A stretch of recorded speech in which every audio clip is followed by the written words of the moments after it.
What's up, guys? We'll get started here in a few moments. I'll let those who have the time to check it out enough time to get in here.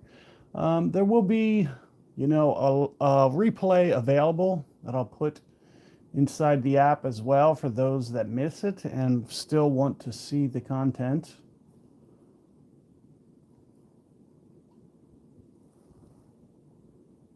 Let me take a look here. Go to this channel, playthrough live. Here's the one. Go ahead and just mute this. Put the sound up. Just the chat.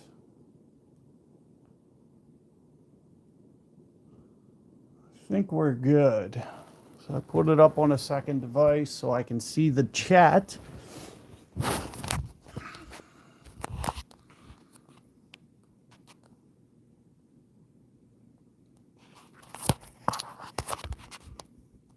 Like I mentioned, we're just going to play through some holes here.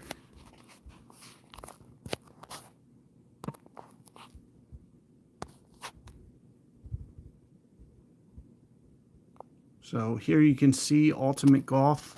One of the things I wanted to go through here you can see the guide for Ultimate Golf overlay here. And you can see right at the top where it says guide section. Try to clean up my screen just a touch here real quick. Turn a couple things off so we can talk about the app a little bit. Go ahead on a second device here. We are going to do a couple things on the back end, but one of the things I wanted to show you right at the top here, this guide section, it has been fully functional. So if you're looking for tips, that one that I did yesterday, you can see right at the top of recent guides. Similarly with this, it's going to come right into the top here. So it'll be right at the very top. So in a few hours, that'll come straight in there directly, and you'll be able to go and find and see the list of features.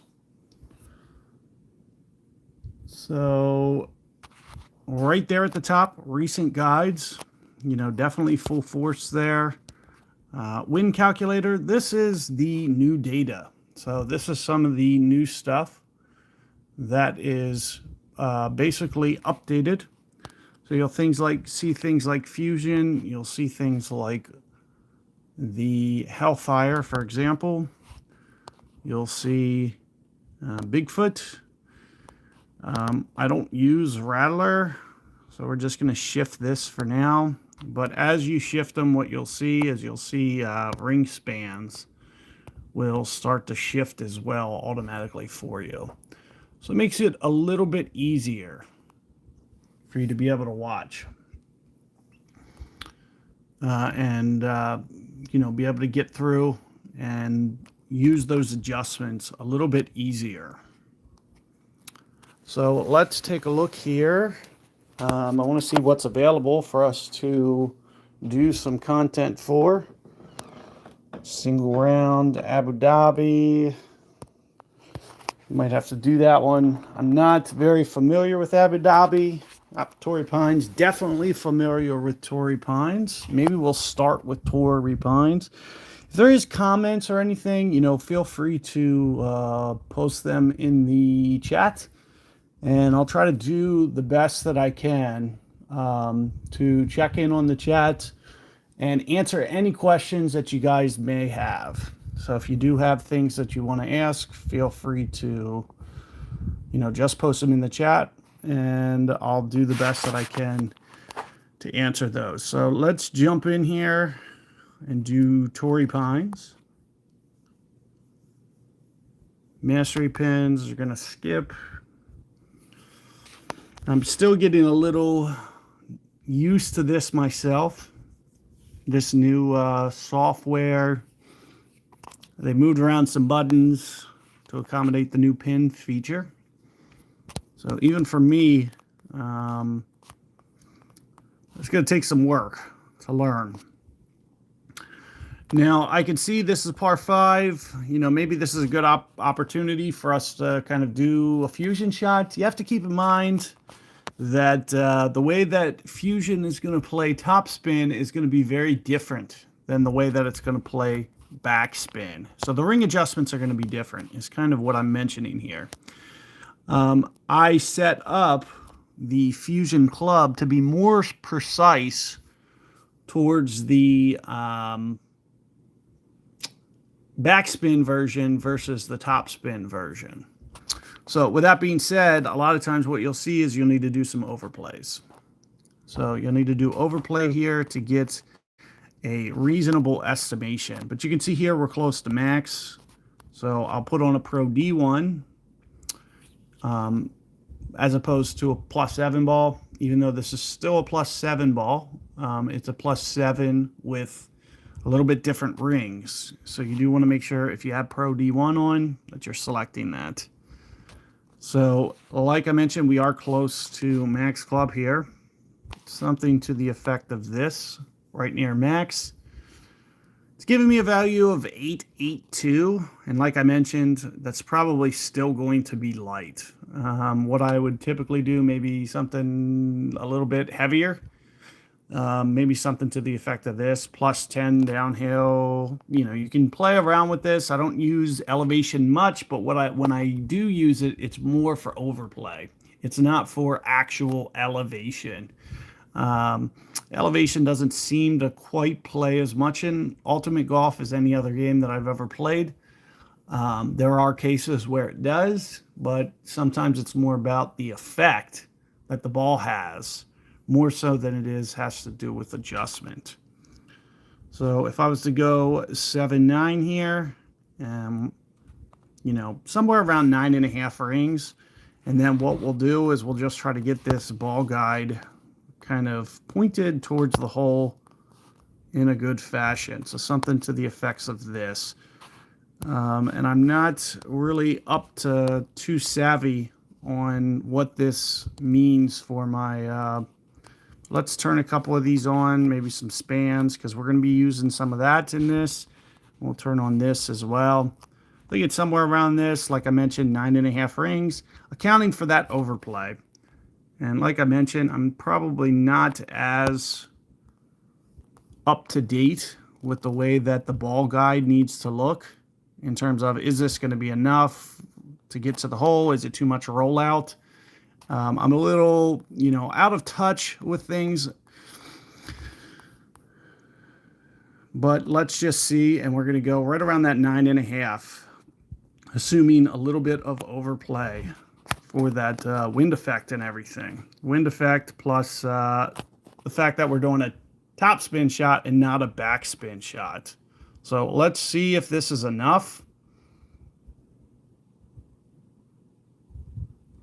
Overall, looks pretty good, but it is rolling out just a tad bit to the right, a little bit. And, you know, some of that was kind of my ball guide. I was kind of leaving it maybe just a hint to the right. So I probably could have did just a little bit better alignment on the hole to start. And obviously, you can see the top spin, not quite enough. But you get the idea. You got to still do some kind of overplay. You know, for those that might have missed it, you do have to do some sort of overplay for top spin shots. I try to use the elevation slider. I'm not using the elevation slider because of elevation. I'm using it because I'm using a top spin model instead of a backspin. So there is some feel component to that. But what you'll see is some patterns start to emerge. You'll have certain wind directions and you'll know, okay, maybe on this club, you know, 7% works well. Maybe on this club, you know, maybe a perfect example is maybe like a Hellfire. You know, a lot of times maybe I use even as much as plus 15%. And it's really just dependent upon the hole to hole.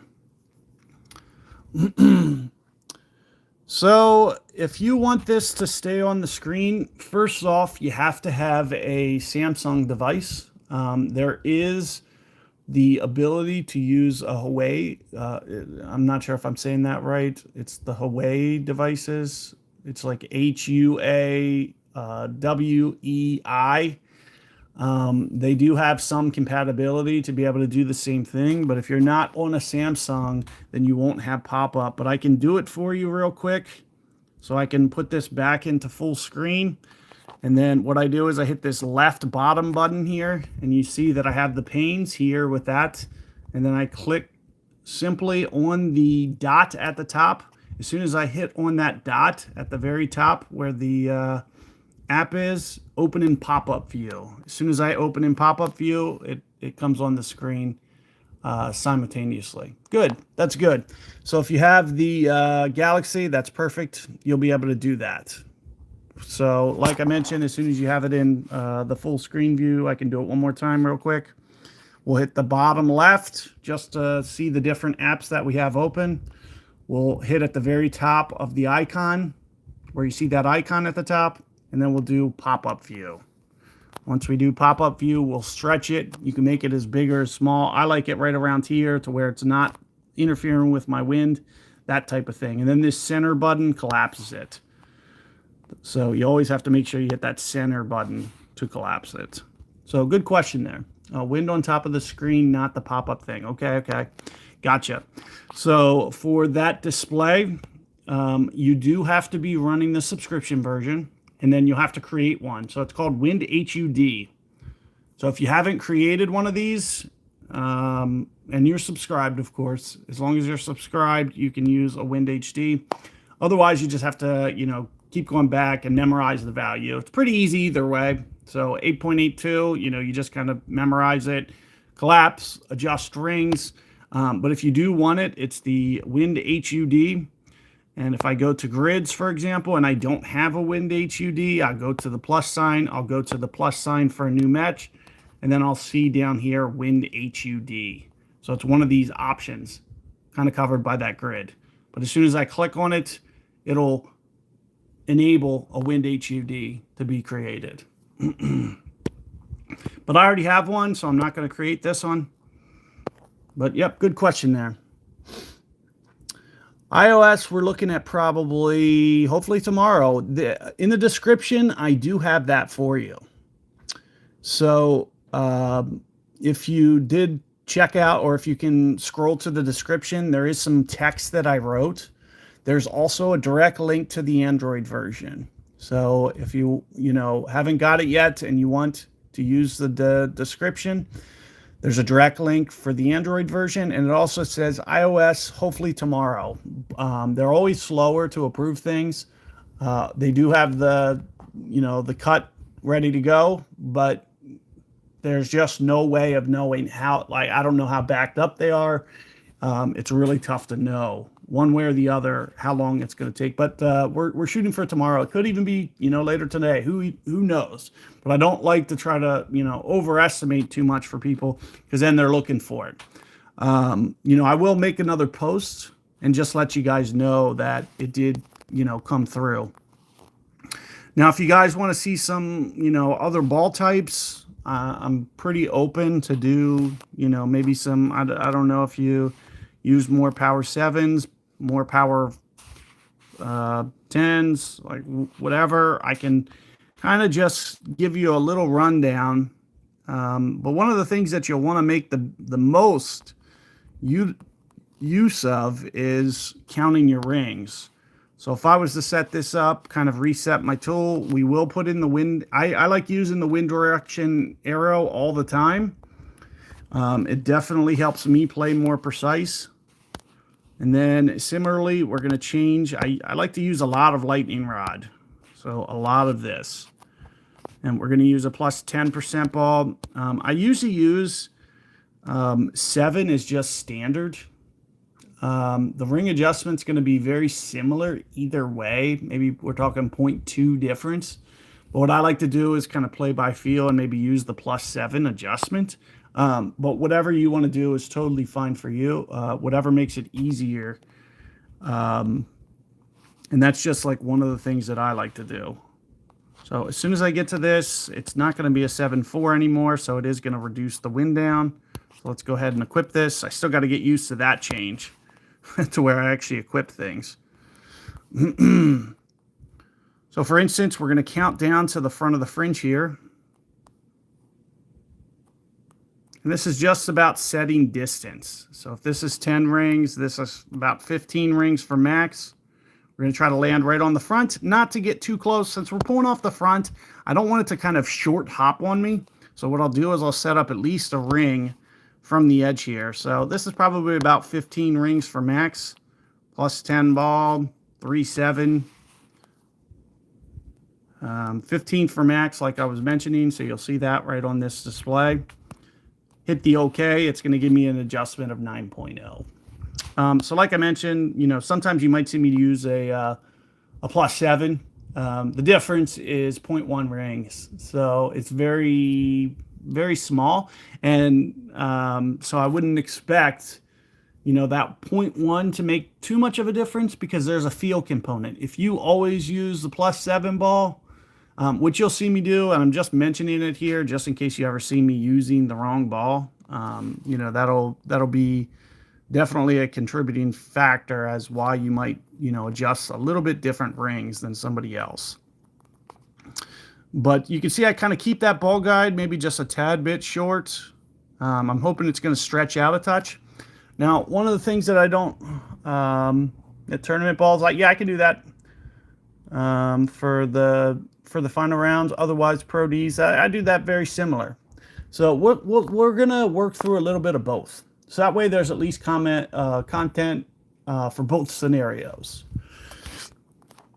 In this case, especially with a tailwind, I'd be more inclined to use a Tour Pro ball. And the biggest reason why is because of the tailwind. It's going to be dramatically harder to play this wind effect off the green, off the front of the green with a Pro D1, because that 7 wind is going to cause it to stretch out more so than this 4 wind will. So that's kind of why I'm using, and I would definitely choose to do it. Now, one of the things I don't talk too much on my channel is pull angle. So this is very vital. So those little subtle differences between left edge, right edge, and, you know, getting the drop, this is where, you know, the expert players really have one up on you. Certain wind angles, you know, it might be better to play a wind at, let's say, a 1201 pull or a 1159 pull. And what does that mean? This would be considered a 1201. So if you can see my wind arrow, how I've offset it to the right, of course, this is a very dramatic case of a 1201. It would usually be a little bit more subtle than this. So maybe something to the effect of this, where it's just barely pointed to the right. And then conversely, in 1159 would be something like this, a little bit to the left. And this is like in a dramatic 1159 pull. Pretty much for the most part, you'll stay away from this. I'm just showing you for emphasis that 1159 is slightly to the left. This is a scenario where I would go slightly to the left with my pull. I just have found with lots and lots of experience, of course, I'm not nearly as seasoned as I used to be. Realistically, if you want to, you know, keep up with kind of the top guys, you really got to put in a lot of hard work, and you probably got to play still, I would say, at least 100 holes a day. I'm lucky if I get 18 in a couple weeks. So I'm definitely a little bit out of practice.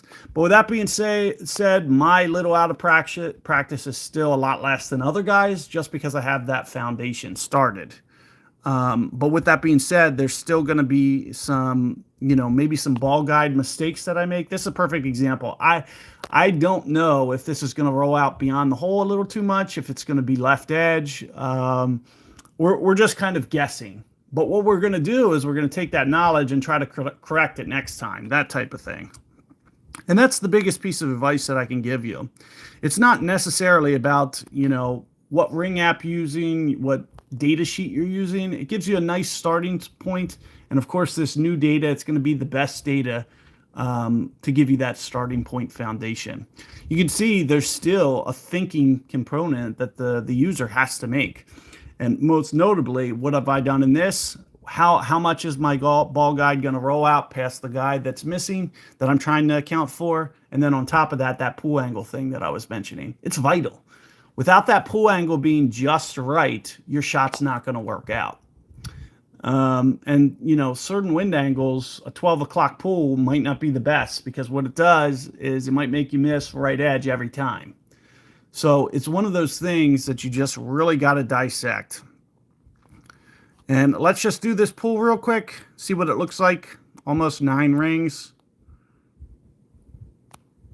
Just a hair under. And let's just see how it works out.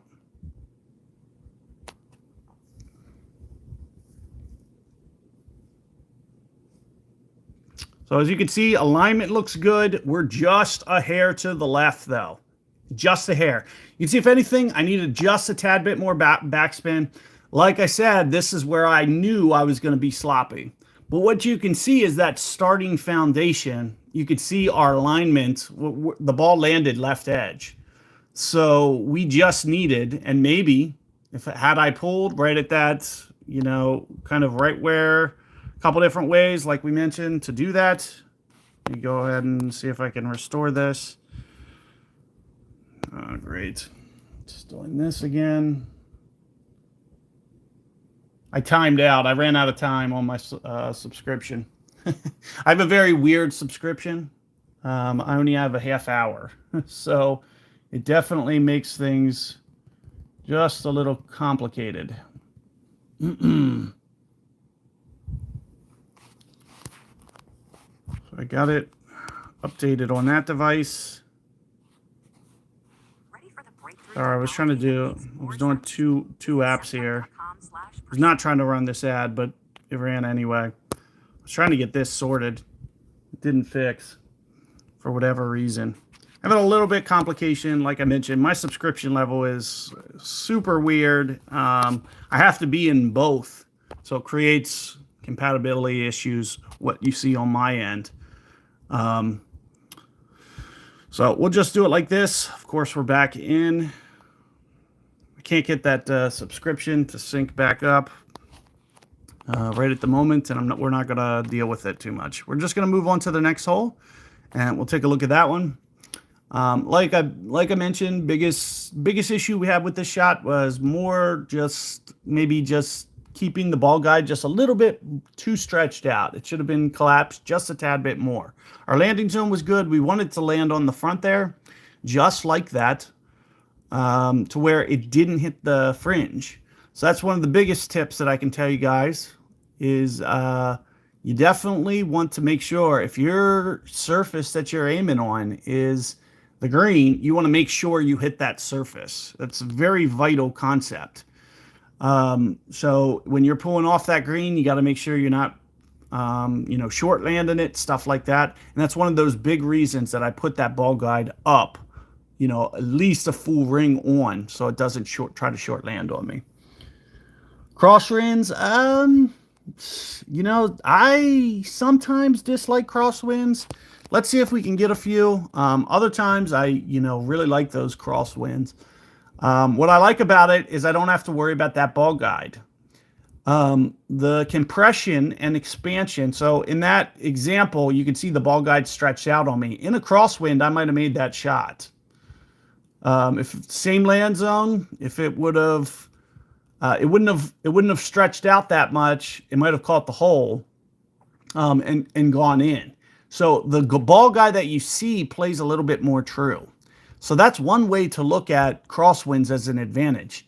So that really comes down to dissecting, okay, should I go, you know, 9.7 rings or 9.6 rings? And really being able to count and being precise. And that's one of the things that's really nice about crosswinds, is the fact that you don't have to anticipate, you know, that how much the ball guide's going to change on you. It's really not going to. Especially when you have something like the LightningRod here to really help you out. So what we're going to do here, I'm going to try to get this up as far as possible. We'll keep the Tour Pro ball on.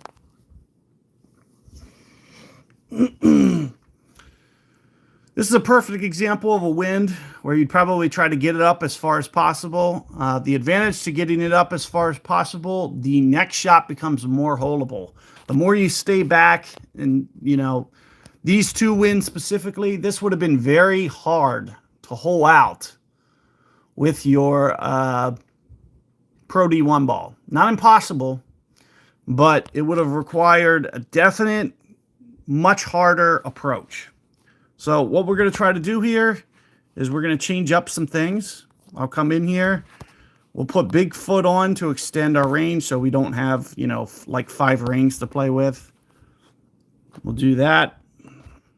Once we get the Bigfoot on, got to make the change in this app as well. It's pretty, well, of course. So the fact that I can't get on this, can't get this to restore, it's going to cause me to manually have to go out and do this.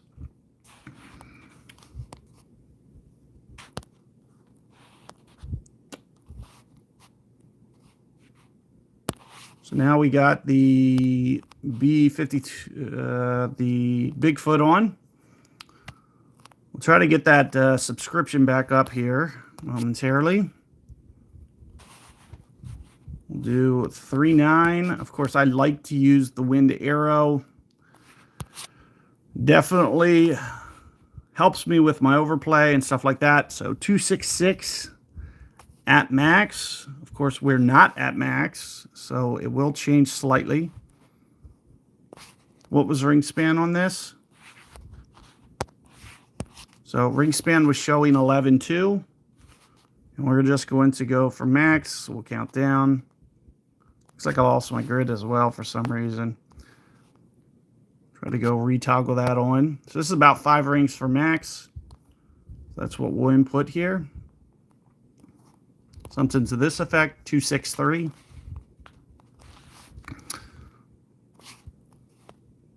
With that wind, that looks good.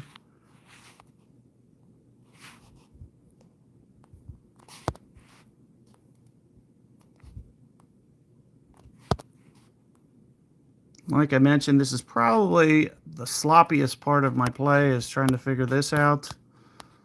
Ball guide, how much it's going to stretch out. Of course, the more that you play, the easier that becomes. So the wind HUD's off. Do I really have to go through this process? I'm turning the grids on. I want you guys to see the adjustments more so than, you know, needing the grid. Having the clear line on the screen makes it easier for you guys to see. So what was it? 266 was the adjustment. And of course, you can see that I used some side spin to the left. What does that do? It kind of straightens up the rollout. So what you're going to see is this ball. It's going to roll out pretty straight for me. We're going to go about 266 on the rings. I'm not going to re-enter all that data. I got zoomed out a little far there.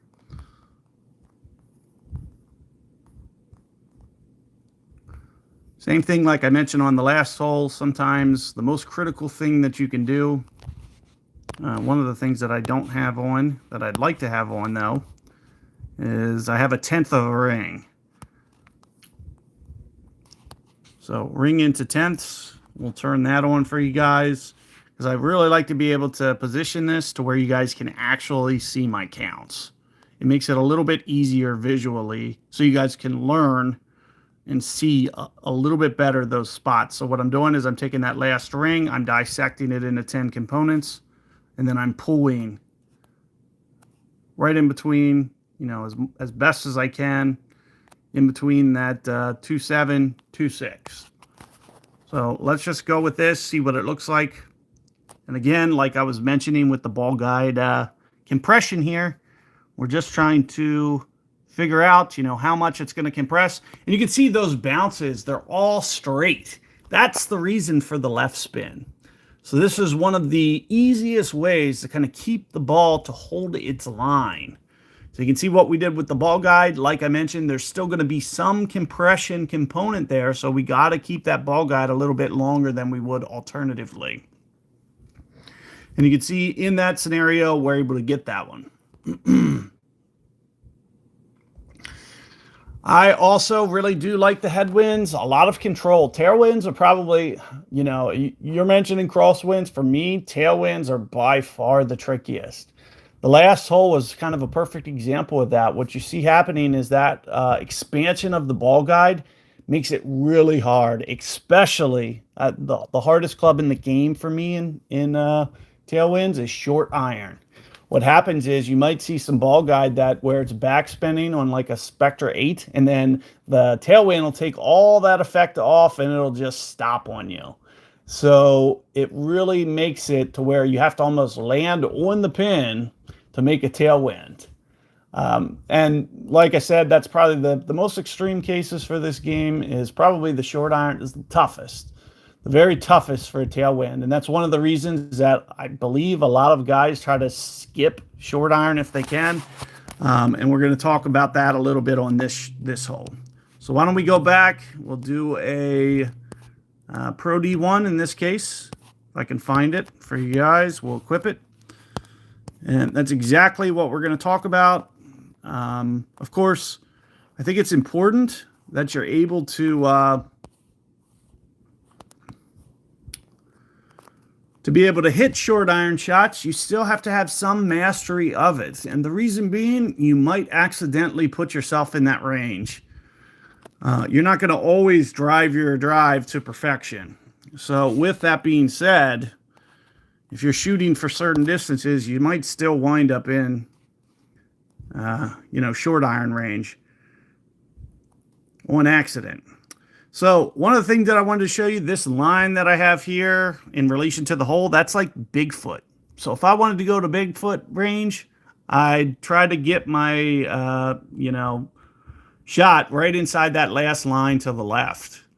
Since I want to get to LightningRod, what I'm going to do is we're going to just kind of let it come back, because LightningRod for me is one full screen. So if I'm slightly in the screen, what I'm going to do is I'm going to just pull it back slightly.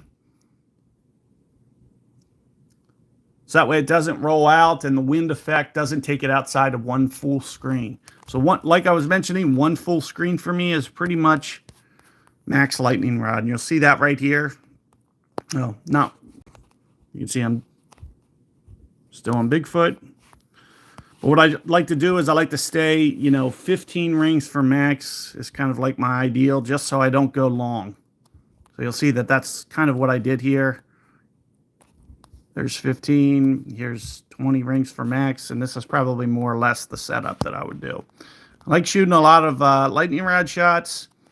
And maybe, here's a good crosswind shot for you. We can talk about some of the crosswind difficulties. And this is what, about 20 rings for max. This is pulling maybe just a tad bit more. Same thing we're going to try to do is we're going to try to straighten up this ball guide so the bounces don't try to, kick to the right or kick to the left on me.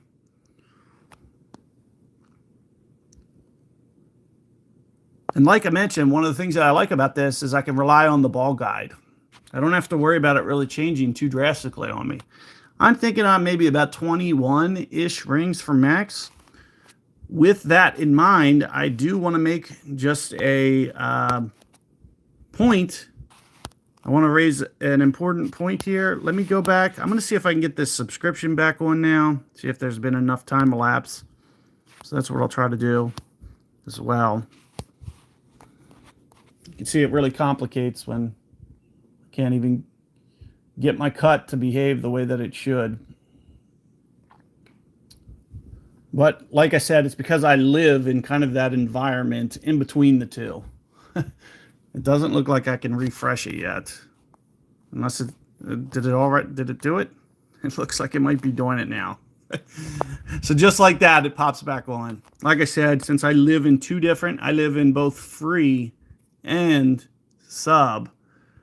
Very hard to navigate both simultaneously. So we're going to do this. We're going to use this wind. Now, one of the things that I want to, mention to you guys here, you're seeing 23.4. This is another concept. If I go 23.4, it doesn't mean I'm going to make the shot. It's a good starting point. It's going to help me with my landing zone. There's other factors at play here. Where am I pulling the rings up to? One of the things that I notice is this area over here is a little bit higher ground than right here. With that higher ground comes a little bit higher ball arc, which causes just a little bit more wind. On top of that, there's also going to be wind effect. you still got to be able to consider wind effect on top of this. So you're going to need to go more rings than this. But the question is how many? And that's where, like I mentioned, some of these shot masters, they just have it down to a science. And it really just takes playing, like I mentioned, probably if I was playing 100, 150 holes a day, I would just be dissecting this game. You still have to get that foundation in. If you're really training and trying to, I'd recommend even more.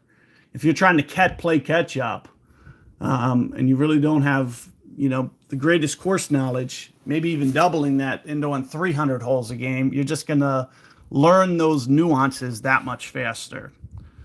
So let's go ahead. I'm going to work through this adjustment real quick. Yeah, thanks, Ryan. Appreciate that. I'm going to work through this adjustment real quick. If you do have questions or comments, feel free to post them in the chat. I'll try to keep up with them the best that I can. So how many rings was that again? This is so weird. It's like the wind HUDs not on. So 23.4 again. But like I mentioned, I already know that's not going to be enough rings for two reasons. One, wind effect at 7-8 miles per hour is significant. The other, I'm also, since I'm not pulling off the green here, to me, this is a little bit higher ground than where I started. So I'm going to overplay, but the question becomes how much? And right here, I'm guessing is maybe 20.6. So let's give this a 20.6 and just see how it works out. Of course, like I mentioned, all this is kind of a guess game for me. Like I mentioned, I just don't play this game regularly enough to be a master at it. But with that being said, I still understand these shots. And as you can see, we're a tenth of a ring, maybe less from getting that. This is exactly why I was mentioning to you. I'm not sure how to pronounce your name, the B Media. But that's why I love crosswind so much. You can see that the ball guide doesn't change much. It's really an easier shot than you think. But you have to get your foundation, that ring knowledge down to that level to where crosswind is not that much of a big deal for you. And of course, being able to hit lightning rod, some guys might play this with Bigfoot. Well, most guys would probably hope for a tailwind, get it up by the green, make an easy eagle. But what we're doing is we're just intentionally leaving it to these clubs because I just want to walk through some shots with you. But like I was mentioning, the crosswind in general is not that hard. It's actually a very easy wind, but it requires you to really master a lot about the game in order to be able to get those drops. But that's what you'll see these guys near the top. What they're doing is they just have it down to a science. And it's just kind of like how even me displays from the game. I know the general gist, but what I need is I just need more repetition. Like if I was back in this, doing this every day, we could really get into the swing of things really fast. So this update, I did outline them in the top. If you can look at the meta. So if you can see the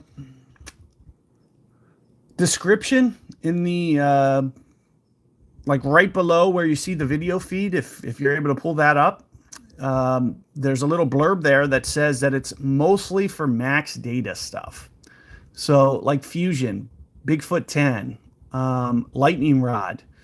So what you're seeing is as I shift my ball, ring span is going to change. But what this update does is it accounts for that. So I don't know if you could see those ring spans. It went from 51. As soon as I change to Pro D, it goes to 56.6. So it's doing the hard work for you. I can't do this for every case in the game. But for this example with LightningRod and Spectre 8, I can. So since these are max clubs, let's say I switch it to Orion. So it is very vital that we're using the right club below, because what you're going to see is it's going to shift this data. So now you're going to see Pro D data. It's going to be changing ring span. Well, that's the wrong ring span. Going back to lightning rod, you're going to see Orion opens it up into the 70s, 79 there. And in this case, 87, 88 rings. So it's doing the hard work for you for that entire club span. Now, like I mentioned, I cannot build every club in the game for you guys. But what I did is I took the most common and the most max clubs that pretty much everybody has, and did a lot of the hard work for you so you don't have to keep changing your ring spans. Yeah, finding your own span is not fun. Agree with that, Maida. So that's what we are doing, and that's what this kind of focuses on. But it also, because you have to think, way back when I put out the first cut of this, I didn't have a great grasp on any of the the Lightning Rod 7s, some of the stuff I didn't even have. Some of the stuff I still don't have. So it's really hard to get you guys precise data. A perfect example, one of the guys, they already mentioned it to me. They mentioned, hey, I use Bigfoot. I like to use Hellfire. Or of course, we have to go back to the bag to do this. But I like to use Hellfire 7, for example. And keep in mind, it has to be specifically with the Bigfoot below it, because that changes span. So if I put my lightning rod on, it's only going to be a span of maybe 6 or 7 rings. As soon as I equip this, it moves it up to 16 for me. But one of the things that they mention is they like their ring adjustments to be pretty close to 1-to-1. So if you want this to be in play a little bit more 1-to-1, you might have to, make some tweaks here to your club calibration. So right now you can see it's on minus 18 because I was just tweaking this just to kind of play around with it. But as I shift these values, this would be right in the 1-to-1 range. You're going to need a club calibration of around 4, 5, minus 4, minus 5. But whereas mine, I like to keep it right at, I play it a little bit more less. I can't, know what guys are using are they using side spin? Are they offsetting their ball guide? Everybody plays a little bit different. It also depends how much backspin do you usually like to use. If you like to use more backspin, it's definitely going to require a little bit more adjustment, or a little bit less adjustment, sorry. If you utilize, let's say 3's your go-to, then maybe you have to go less back. Then you have to go more rings because it's not checking up and the bounces are rolling out more to the left or more to the right.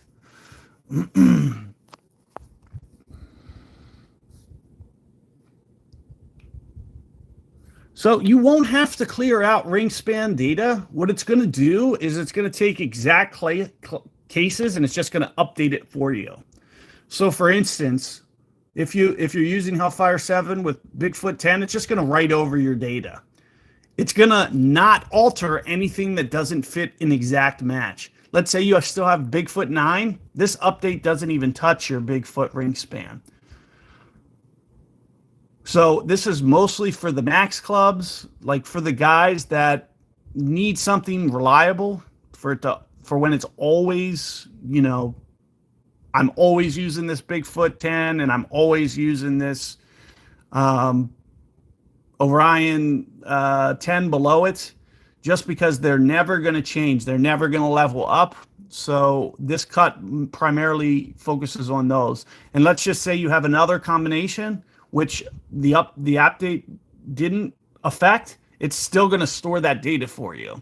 It's just going to be a case that I haven't wrote. So it's not going to do your ring span, if that makes any sense.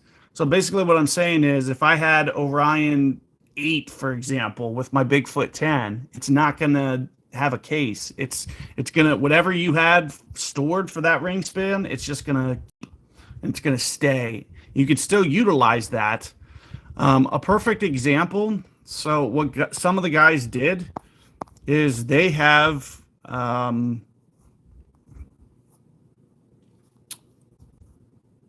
they use Iron Eagle 7. This is something that I kind of overlooked. I still don't even have an Iron Eagle 7. But if you use Iron Eagle 7 as your short iron below, it's going to do nothing. So this is a perfect example that I can give you. So if I go to Bigfoot and I go to span, it's just going to put whatever the default. Here you're seeing it's 10.1. You know, that's nowhere near right. I'm assuming it's got to be probably closer to 20, maybe 15. So if you need to write that span, you're going to have to do it manually, and you'll just pull this slider and do it and just set it for the Bigfoot. And it's because there's no data for this specific case. Now, if you have a Iron Eagle 6 or below, it'll update it for you. So it's only not going to update spans for that 7. And I'll try to work out putting in a patch for that. If guys are genuinely using Iron Eagle 7, I'll try to put in a patch for this. But this is a perfect example. So now I switch to the 6. I go to Bigfoot. You're going to see span 26.6, just like that. It's going to do it for me, 29.5. Because this case can be built. And the reason being is it's the exact same power number as the basic short iron. So this just fits into the exact same case, if that makes any sense. So that's the reason that there's a case built for that, is because the power value is the exact same. So you could just use basic short iron. And you'll always have Bigfoot values update for you.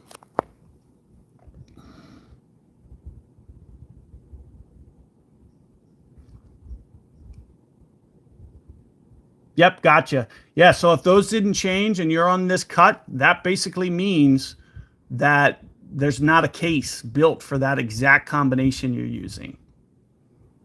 So it's going to store your old data. It's only going to override and update to these like this if I have a case built for it, which is exact. But like I said, what I do is I just stick to it's primarily helping you with Mac stuff. So perfect example, Orion, it's just going to enter this data, directly on the spot for you. Plus 7 ball, 21.7, for example. Pro D1 changes it to 24. So this is giving you good estimations where it's updating the values for you. Whereas you'll see the cases that I haven't bit, it doesn't. Hellfire 5, perfectly fine. It's going to give you updated Hellfire 5 values. So I do have a case for Hellfire 5, so you're good. Orion 9, you can use, but you won't be able to use it for shooting, if that makes any sense. So basically, what that means is I have a case for Bigfoot for it to use Orion 9 below it, but it's not going to automatically update ring span data for you if you're using Orion 9 directly. And the reason being, I just don't know how many, rings it is. I don't know, I don't even have an Orion 9 to map out. so there's no case for it. But you can use Orion 9 as long as your span you want is Bigfoot 10. Then you're still good. Because I did build a specific case just in case those guys, once they start to, master that and get that Bigfoot, if their Orion's still a little bit lacking, at least they'll still have good Bigfoot data with Orion 9. And overall, the spans aren't going to change very much between 9 and 10. It's very, very similar numbers. Yep, perfect. If you're using it for rig span for the Bigfoot, you're perfect. Like I mentioned, there's definitely a case for that. So as long as you're not shooting with Orion 9, you're good. If you're shooting with Orion 9 and you want to use that, you're going to have to do manual ring span. I don't know what the value is, and it's just something that you'd have to work out yourself and just kind of use a fixed value. But let's keep going on. We'll go to the next. Isn't this the same hole? Oh, yeah. So this is the red and blues where we play the same ones 3 times. Is that how this? So one of the things that I might do for this one, you can see it's a little stretched out of my zone.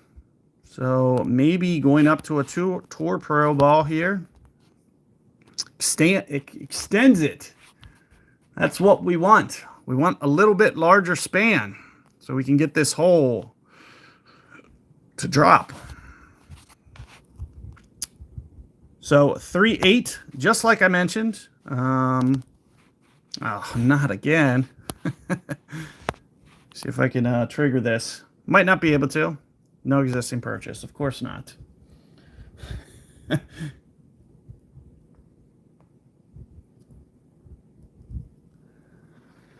Let me see if I can do a new subscription and get this rolling. Sorry, I'm doing this on a second device. The easiest way for me to do this, actually, because like I mentioned, since I had the way my app works is very different than yours. But you can see I just got the script. It came in even without me hitting the button. I'm doing it on a separate device. That's how I can easily trigger it. So what we're going to do is we're going to switch back to the lightning rod. What do we have below? Lightning rod below. I just wanted to check my bag. Like I mentioned, is very critical. So you can see I was playing through all that. I need to make sure that I switch this back. Now in this exact case at max, it's going to give me the same max either way. So I didn't have to switch since keep in mind this is a rare exception since we're at the max line. If we wouldn't be at the max line, it would be causing some issues. That is the wrong club. So you can see what we're doing. We're matching up wind angle. We're matching up value. We're going to do, like I mentioned, we can do +10, +7. Like I said, sometimes you'll see me lazily do this because I don't mind doing this with a little bit of overplay. It's just sometimes shorter for me from having to switch the ball power all the time. But 9.7, I do think that's going to be, in this case, pulling down to kind of a lower elevation, probably pretty true. I'm liking, overall, this value. The hardest thing about this shot is obviously the spin amount and making sure that you get enough rollout here. So what some guys will do, the guys that are really dissecting this game to another level, do I have to leave game for this? I might have to, but I just want to explain this concept to you because it's a very important one. And the guys, like I mentioned, really dissect this game. Me personally, this is just too much work for me, but you should know about it unless you want to dissect the game to another level. So, for example, lightning rod, 90 out of 100. 90 out of 100. And of course, that's with 0 spin as well. However, once you start applying spin, it's still going to work pretty similar to where it's not that big a deal. So let's go back into this shot here. And since you see that the span is 90, of course, all of our adjustment there is going to be pretty similar. And one of the things that we can do is when the ball lands to the guide that you see showing, if you were to put that close to 90, it gives you a good estimation. So you can see this is a scale right here. You can make it any size you want. Where you see the ball guide running out, I'm just kind of putting on 90. And then where 100 is, that's how it's going to roll out with no wind effect. So with that being said, this might stop just a fraction short maybe. But it's a good way for you to kind of try to size things up. Keep in mind, we have a tailwind here. So we have to factor that in. It's going to expand out some. What rate is it going to expand out at? It just gives you a good starting point and a good way to be able to kind of isolate how much we actually need to top spin this, which I'm thinking is going to be very marginal. It's not going to be very much at all because of the ball guide stretching. But that's where we're just kind of maybe just putting on just a touch just to make sure that it gets to the hole. Because the last thing you want to do is do this adjustment and have it stop right on the lip for you. Now, in this case, like I mentioned, we're pulling down to lower ground. Maybe 9.7 is pretty spot on. I think overall it's not bad. And of course, I have that ring, I could zoom in and try to really dissect that last ring. I'm just going to kind of visually say this to me is about 9.8, 9.73. So let's try this and just see how it comes out.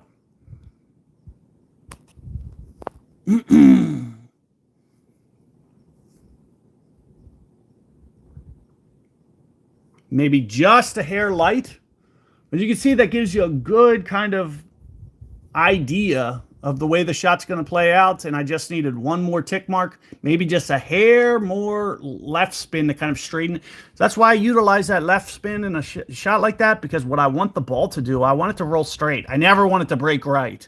So you see how it broke right on me? I should have used a little bit more side spin. And the more that this is one of the things that you just put in the mental bank. Or you could realistically, you could start a spreadsheet. You could say, hey, I want one left spin. Of course, all the wind directions are going to kind of change it a little bit. But you could say, hey, it's still rolled out a little bit more right than I want. Next time, try 1.5. That type of thing. The way that I play is I just store it in my mental bank. And if I play this again, maybe I'll try 1.5. One thing that I want to just point out here, let's just say next time we play this hole, the wind's pointed to the left. Did I go enough side spin? And the answer is probably yes. One side spin with a right pointed wind, it would have probably went straight, and it probably would have went in. So you really have to know every scenario. And that's just where, guys take this game to the next level. And they might not always explain that to you. But that's why I try to be full transparent, try to make things to where, you could take your game to any level you want it to be. If you really want to grind and become one of the best players on the game, there's no reason you can't shoot and strive for that. It's really just about, it comes down to either memorization, knowing every wind angle, having a shot for every situation. And like I even mentioned, I try to avoid short iron. Maida also mentioned this, maybe a couple other.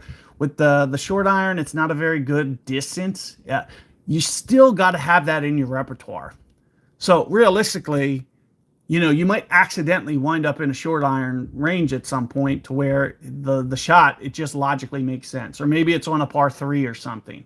You still have to have that shot. So you still gotta at some point try to master that club, because you're gonna get stuck with it somewhere to where it's a better shot. And that's the number one biggest thing that you want to do is you always want to kind of evaluate something and say, okay, yes, I might be able to hit Bigfoot here. However, I do feel that the short iron in this situation, just because it's a really wackadoo type situation, is just the better alternative. So that means I have to be able to, pull that short iron out of my repertoire in that rare instance. Let me try to get caught up in the chat here real quick before we move on.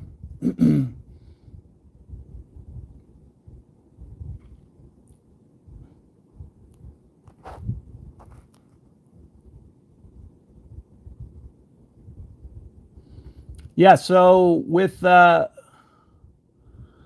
Orion 10, Hive 8, I'm not 100%. I can equip that for you real quick if you want to see it. Oh, geez. This whole thing again. See if I can restore real quick. It's probably not going to work like usual.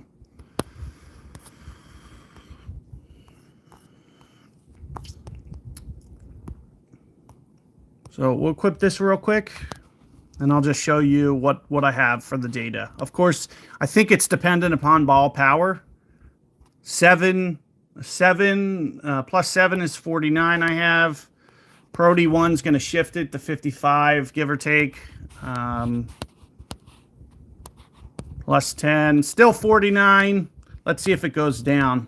I think it does go down. Nope, it doesn't go down. So what we found was that it's 49 for all cases. Now, that's not always the case, but for Orion 10, it was. And I think it's a range thing. It's such a short club that it just kind of hits kind of a min, almost like a min max it can have, if that makes any sense. Since it's a shorter club, whereas Spectra, since it's longer, might not hit that min. So basically what I'm saying is when these two are equipped, the min that the game allows that has parameters is 49 no matter what, or very close to it. It might not be exactly 49. 49 is just a good estimate. It might be 48 and a half. But like I mentioned in 40, like for all intents and purposes, it's close enough right at 49.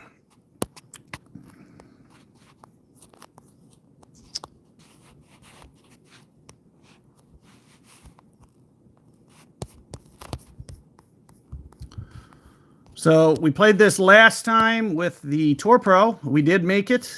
Let's just go Pro D just in case. You can see much better win for Pro D. We're going to use pretty close to 1 per. I think it's something along the lines of this. Ultimate shot. I'm going to try to catch up to you guys' chat here real quick.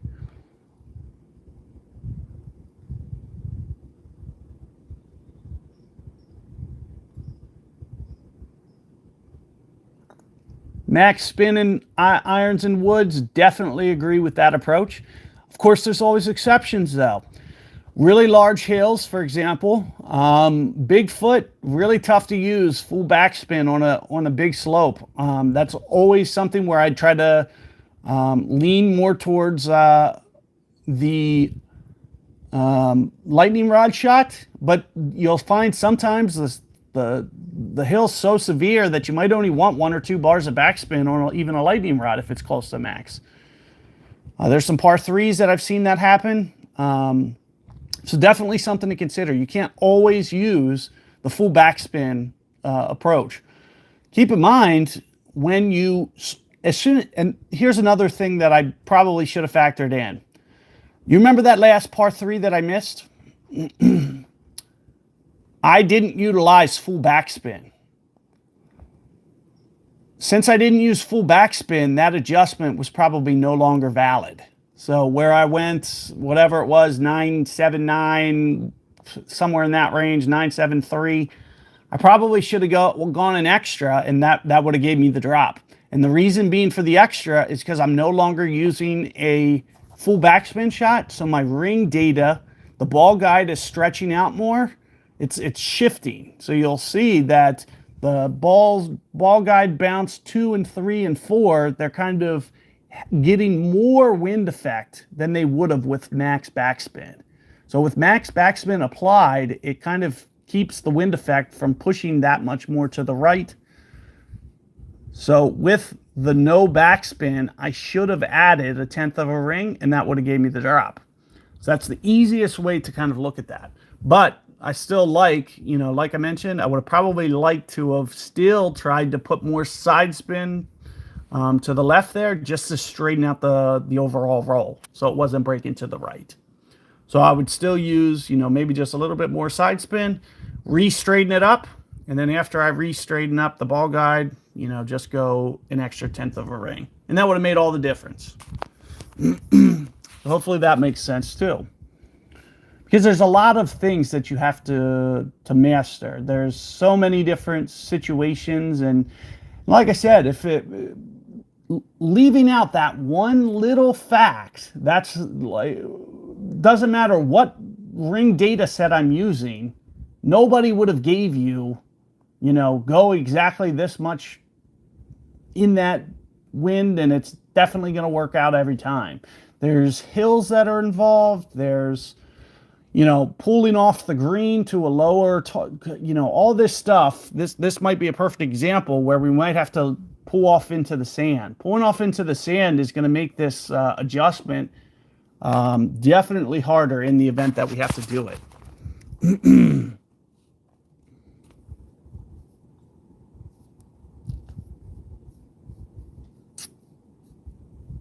Yep, for sure. The short iron, definitely a tough thing to dial in.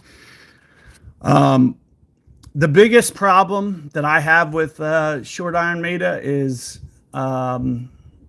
exactly what you're saying. I want to play it aggressive. I want kind of a low score. I'm almost striving for an 850 or an 825 because I want it to backspin away from the hole and potentially go in. It gets a little bit more aggressive, and it raises two situations. You either have a really good tiebreaker that you're missing out on because of the fact that you're trying to backspin more than somebody with a long iron, or it goes in because you played it right and you have, let's just say you did have that headwind case. Like I said, you know, the short irons, they're very tricky to figure out and master, but the easiest win for you to make it is definitely headwind. You can definitely still get the drop with a headwind, and that's definitely more or less the wind direction that you're looking for. But with that being said, you know, a lot of times it's firing back down the hill or back down the slope, and if it misses that cup, you know, kind of best case scenario, you're almost looking at 825, 850.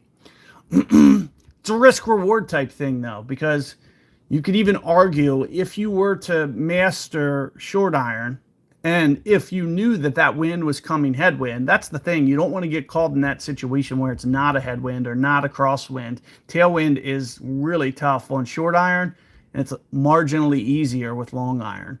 So when you take that risk and you go to that short iron distance, in my opinion, headwind, more holeable, because you're going to be able to bring it in, you know, from the back side. It's going to kind of slow roll into the cup. It's real nice. But with you're taking a larger risk doing that. Whereas the long iron, you know, it's still very holeable in headwind, still very holeable in crosswind, and it's more holeable in the tailwind case than the short iron is. So let's take a look at this one. Of course, we got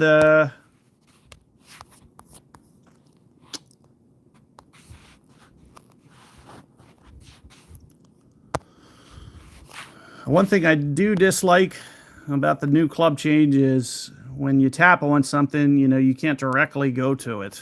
You have to actually scroll down to long irons.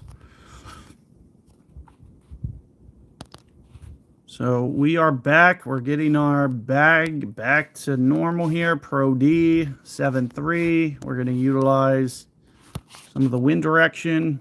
It's going to give me 822 near max, which I'm assuming we're going to be touching the max line. So we'll keep that value. It's going to be tough to go 822 as well.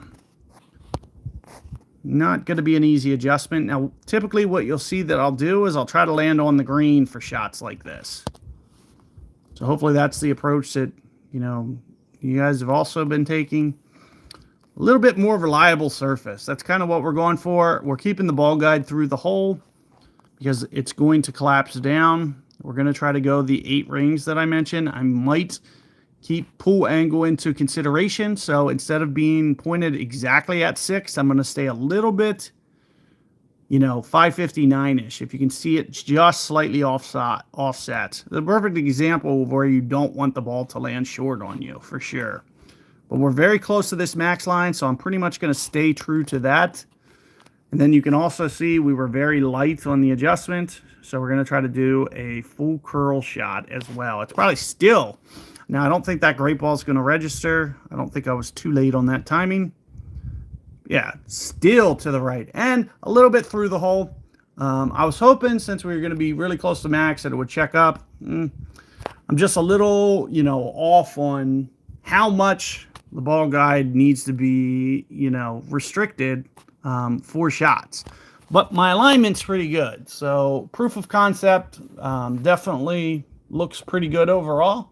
It's just more about, you know, being able to have these situations and actually, you know, learn from them. Once you start evaluating that ball guide, trying to hone in a little bit better, and like I said, you know, if you want to be really good at this game, that's the best way to get better is, you know, make sure you're playing 100 holes a game or 100 holes a day. It's really going to accelerate that learning and really taking your knowledge base to another level. But then you also have to be thinking about these concepts that we're talking about in this guide.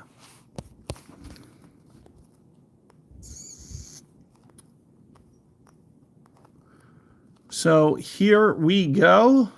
We got, why don't we try to go to wedge distance? Now, I don't have a, we're going to use a Tour Pro ball because it's going to be a little bit easier to play the wind effect. So we'll go Tour Pro. Instead of going to the green, we're just going to, you know, I'd rather show you guys shots, you know, shots that you can use. Now, if I remember correctly, anything inside half club or so is hive distance. So with that being said, we're just going to try to keep it into hive distance. I obviously understand, especially with this tailwind, you'd probably try to put it on the green. Well, we're trying to give you guys app usage, not shoot, you know, #1 score in the tournament. That's not realistically the goal here. Yeah, that looks like a pretty good indicator. So of course, you know, if you've seen this is a very good estimation. Full zoom out, you can see 100% for me. So no matter where the target is, this indicator is essentially the max span for this club. So when I'm evaluating my land zone, what I can do is go full zoom out, and we can really dissect where we're at for percentage-based play. Now, with this, for example, I might typically try to play a little bit of backspin. Try to keep that ball guide through the hole a little bit. I don't want this to, you know, just abruptly stop on me. I'm thinking something along the effects of this.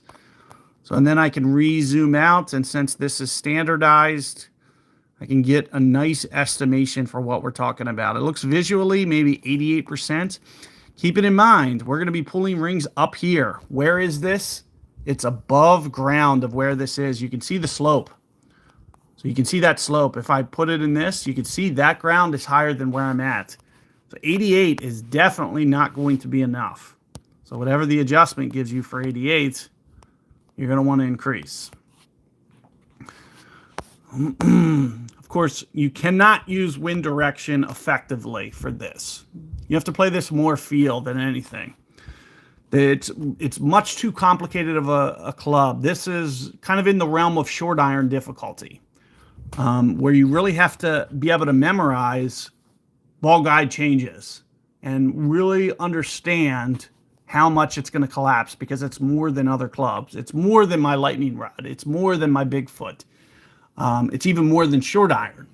That's one of the main reasons you want to try to keep that wind small. Like you can see, a 3-4, it's not going to have a ton of wind effect. It's not going to collapse down too much. So you can see I'm keeping the ball guide through the hole because of the headwind, but it's not significantly through. This is saying 7-3 rings at 90-91%. Like I said, that's where we're pulling. I still personally think this is probably going to be a little bit light. So if I was to see the adjustment 7-0, I would probably, if it was me in this scenario, go 7-1, 7-2, somewhere in that. So that's more or less what I'm trying to do with this ring pull. So we're going to go the 7, and then we're going to go just a hair more.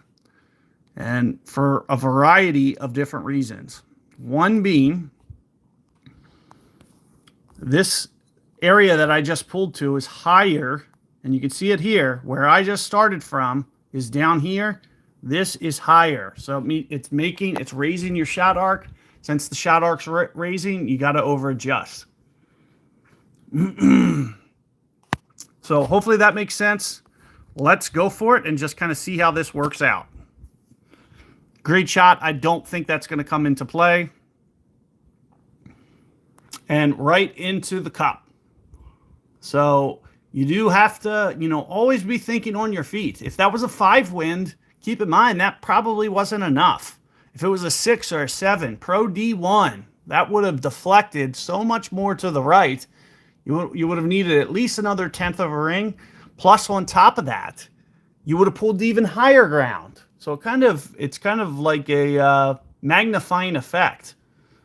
You might be 0.2, 0.3 even lighter than that 7.2 that I just went. And if you want to see 7.2 visually, it's about 92%. We were at 88 for our setup. So an extra 4% is one way of looking at that. I went an extra 4% would be the easiest way to do that. Because, of course, you can't use the wind directional aerial. That's why we even took it off. So guys aren't trying to do that. That's why you can see there's no button there for you to press it.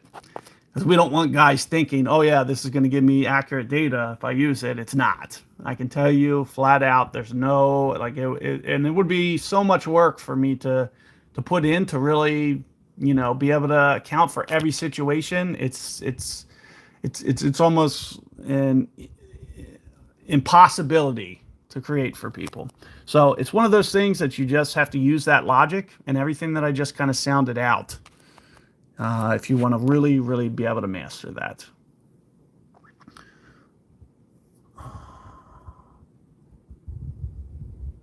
Yep, we are going to do... Ryan, I'm going to do the same in this stream. We're gonna lay up to some short iron shots because, like I said, we're going to show off the app and the adjustments and the ring values and how they're working. But what I want to do is, like I mentioned, since I know that you're eventually going to get trapped in short iron range, we're going to purposefully put it in short iron range, and we're going to do a couple shots.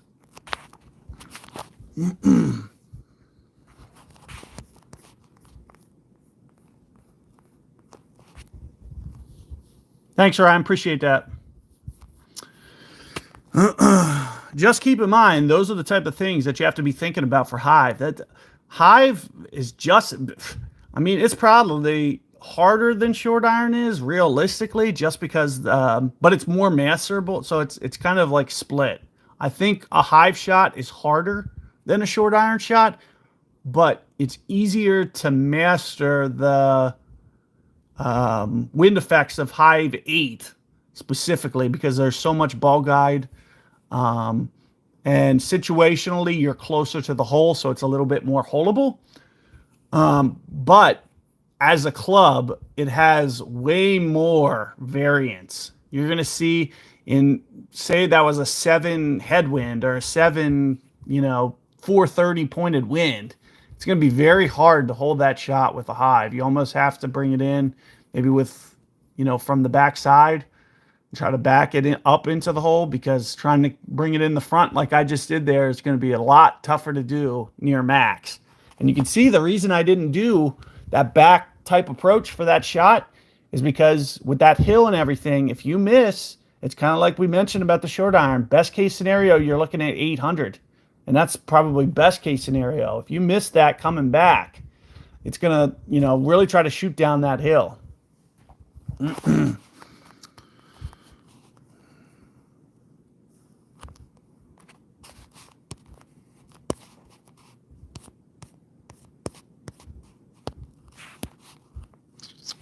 So let's go to the Pro D here. Overall, I would rate this fringe not very good to land on. Of course, here's Max Club. Here's Bigfoot below it. Pro D, we'll do 6.8.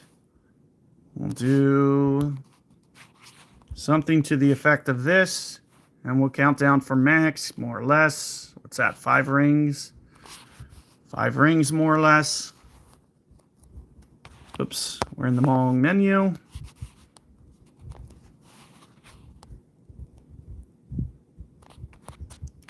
$12.4 is my span that it's adjusting for me, give or take. Going to be hard to get this one left enough, but we're going to be giving it our best. Is it pointed to the right? Okay, with it pointed to the right, I'm going to try to keep it to the left just slightly, and that's what you can see I'm doing. I'm worried this alignment, and again, like I mentioned earlier, you could try to say, what's my ball guide? I could kind of do one of these things where I'm, you know, seeing what the guide is and just kind of comparing it. So say it was, you know, right now this is about 80%. I don't know if the guide is 80. It may or may not be. I think it's less than that.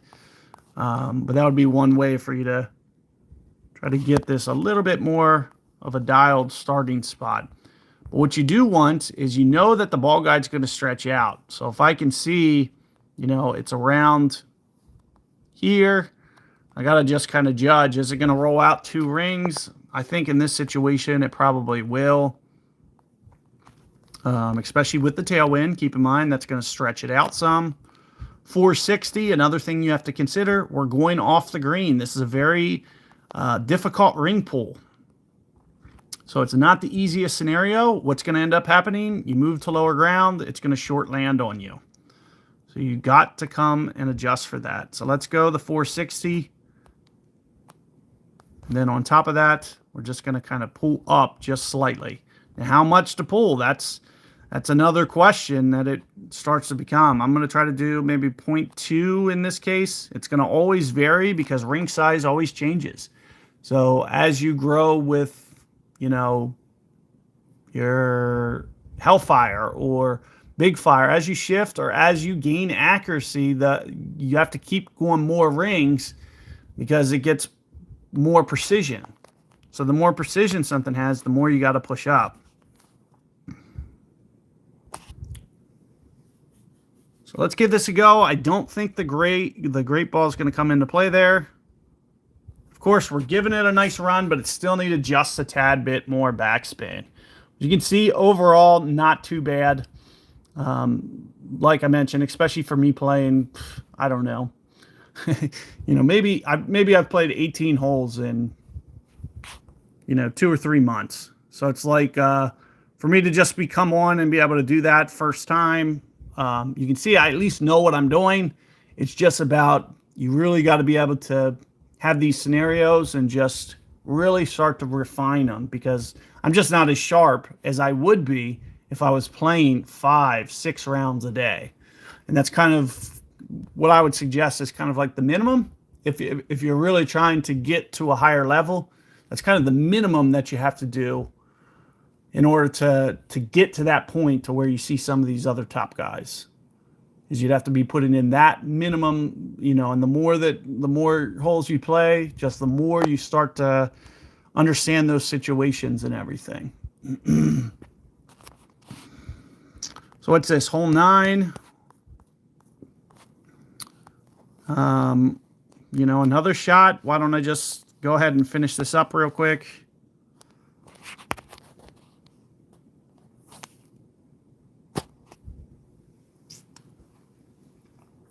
Not too worried about this one. You guys get the idea. I mean, I'm assuming you guys in here definitely understand what's going on with, you know, how you're going to utilize the tool and the new ring values. Hopefully it makes some sense to you guys. We're going to go into Abu Dhabi and we'll do a couple holes over there as well. Like I mentioned, I do want to just kind of briefly talk about short iron just a little bit. Might even do like a Bigfoot shot as well. Since you've seen I've been doing lightning rod, you can see lightning rod's definitely my go-to. I love lightning rod. It's probably my favorite club in the game. So in this scenario, obviously, would have been better to bring a Tour Pro ball. Anytime that you could put up here, obviously, definitely going to be a good thing. I want to make sure that I don't go out of club range. It looks like we're able to do that. So let's try to get this alignment down.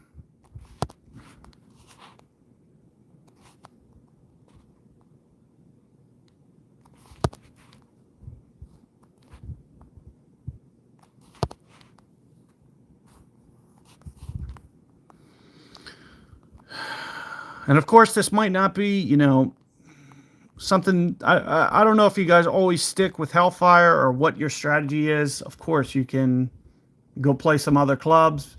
It's really a very comparable rig adjustment. What I like about Hellfire is it stays at 202, and it just makes for kind of just easy figuring out and having, of course, that extended range. We try to jump back in here real quick. Get rid of this test ad.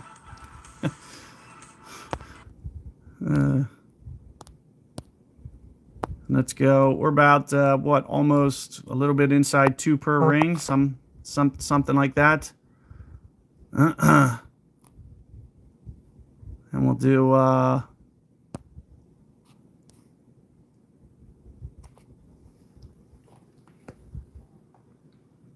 see what we can do here. I'm thinking somewhere along the lines of this.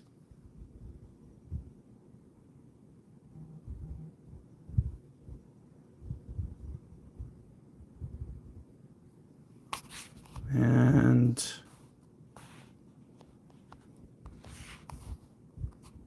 what was I thinking? Is that 4 backspin? We got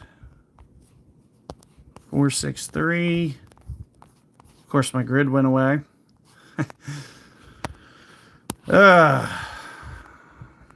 See if I can get this to pop back up. Of course not. There it is. It's 463. Biggest thing I wanted to show you guys was, you know, obviously this last ring of adjustment. This is what, 4 backspin, maybe just a hair more than 4 in this situation. See how that looks. I don't think we'll need much more of an overpull. It'll just be kind of about alignment in this situation and just knowing and mastering. So we're just going to kind of stick to stock here. It's going to be mostly about, you know, understanding how this rolls out. And I really, honestly, I can't remember if it breaks to the right or left. And as you can see, it's rolling out very right. So a lot of side spin to the right. And you can also see the checkup bounces. They were almost, since it's kind of like an uphill shot, what you're seeing is just slightly, maybe just with as large as that wind is bounce 2s, 3, 4 are just bouncing and hopping just a tad bit to the right. So you almost had to get that started just a little bit more left because of the crosswind. But also I probably had, and that's one of the things that I don't like about going with the Hellfire in that situation, is we're just missing so much guide. So I don't know what the ball guide is doing without lots and lots of practice. And that's what it takes, is you just say, okay, this time I did 3 spin, it's no good. I adjust it to 2 for my stock next time, that type of situation.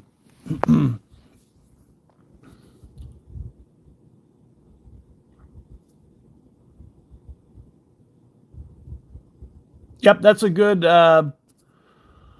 that's definitely a good, like a rule of thumb to use, for sure, with regarding the backspin. But like I said, you know, if you really try to dissect your ball, the point is, a lot of these guys, like some guys are actually doing that. Like they're really dissecting. And really analyzing that ball guide to like next level. So since other people do it, you should at least be aware that it exists. And then use that information as you want. If that's something that you want to do, if you want to really become a ball guide master and really start dissecting your clubs that way, I think you will see improved results with your shots as a result. So it's worth putting the time in. But yeah, of course, as using, you know, backspin 2 miles per hour is just kind of like a rough rule of thumb. You know, I don't think there's anything wrong with that. Of course, you always have to keep in mind, you know, headwind versus tailwind. It's going to kind of change things. Min versus max. It's not a cut dry scenario. So you have to always be thinking about that. The way my Hellfire rolls out at Min Club is different than the way that it rolls out at max club. And all the clubs are like that. Basically, a club has more natural backspin at max. At min, it has less. It might even have like a baseline. The way that the game might be coded is min club is kind of like a base, like no boost. But the more that it goes towards max, potentially it's like a acceleration factor. So it's going to start adding like natural backspin slowly. Or vice versa, it could be coded the opposite. So at like max, it could be, you know, a set number, and it's just scaling that set max of natural effect, natural kind of checkup effect. So what you'll see is 1 bar of backspin or 2 bars of backspin. At max club, it's going to behave differently than at min club. And that's always something that you have to consider for all your clubs as well. And the level at which that it changes is different for every category. So you'll find a correlation, like if I was comparing Root to Hellfire, it would be similar in fashion. But if I was comparing Hellfire to Bigfoot, it's going to be it's definitely going to be a different scale of the way that it naturally checks up in relation to your ball guide. So let's go in. We'll just do a couple more. And for this one, I'm just going to do specific holes. Or, you know, I'm not going to finish this one, but let's just do 2 or 3. I'll do 2 or 3 more holes. And then just kind of, you know, finish this stream up. I don't want it to go too long, just so it's like approachable. And I mentioned this earlier, just for you guys that are in here. If you haven't seen the guides at the top, the video that I did yesterday, Guide for Ultimate Golf, it's going to pop in right to the top here. So give this one an hour or 2 after the stream, and then right at recent guides at the top. I don't know what just happened there. Oh, I must have hit the YouTube video. Man, backing up is a little bit tougher. I might have to stretch this out temporarily. Yeah, so like I was mentioning, it's going to be right at that top in the guide section. We have that, you know, 100% working. So when you scroll on this is all the most recent, and you can just scroll through this. There's still some really great stuff in here. Here's a good one for slider percentage. Here's a good one for, you know, app related help. But of course, this next one is going to be the most, you know, detailed features of the current release, which is nice. So let's jump back in. Wrong game. Jump in right here. And why don't we do tailwind? Let's front of the green. Why don't we go to short iron distance here? Is that spec 8? Is that what that is? I think this is spec 8. So why don't we try that? Since I don't know if it's going to be tail or back, always best to go with a better ball. So why don't we do that in this scenario? What we're going to do, since I'm mentioning, see that red line up there? It is max spectra.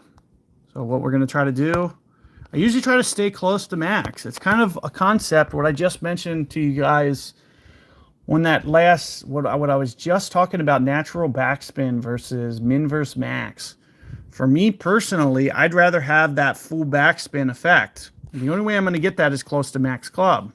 So what you'll see that I do a lot of times, and this is a perfect scenario, I'm going to try to almost get this to that max range and kind of stay really close to that line. So I'm playing a wind with its full back effect. I want to be able to utilize the natural backspin of my spectra. And the only way I'm going to be able to do that is towards max. So here you can see I'm right at the max line with the tailwind. So the only way I can utilize that full back is by being able to do that. And like I mentioned, down here, let's say the shot was right here. Even if we applied full backspin, this is still going to scoot forward for sure. You can even see it on the ball guide. Look at how much that ball guide is pushing forward versus this. Look at the ball guide here at max. one hop and pretty much stop. Same exact spin. It's very different. It's at least a couple bars worth of change. Let's try to visually compare that. It's at least 3 bars different, I would say, minimum. So it naturally, in that club span, I would say has at least 3 natural backspin from min to max on this club, which is significant. That is a large amount.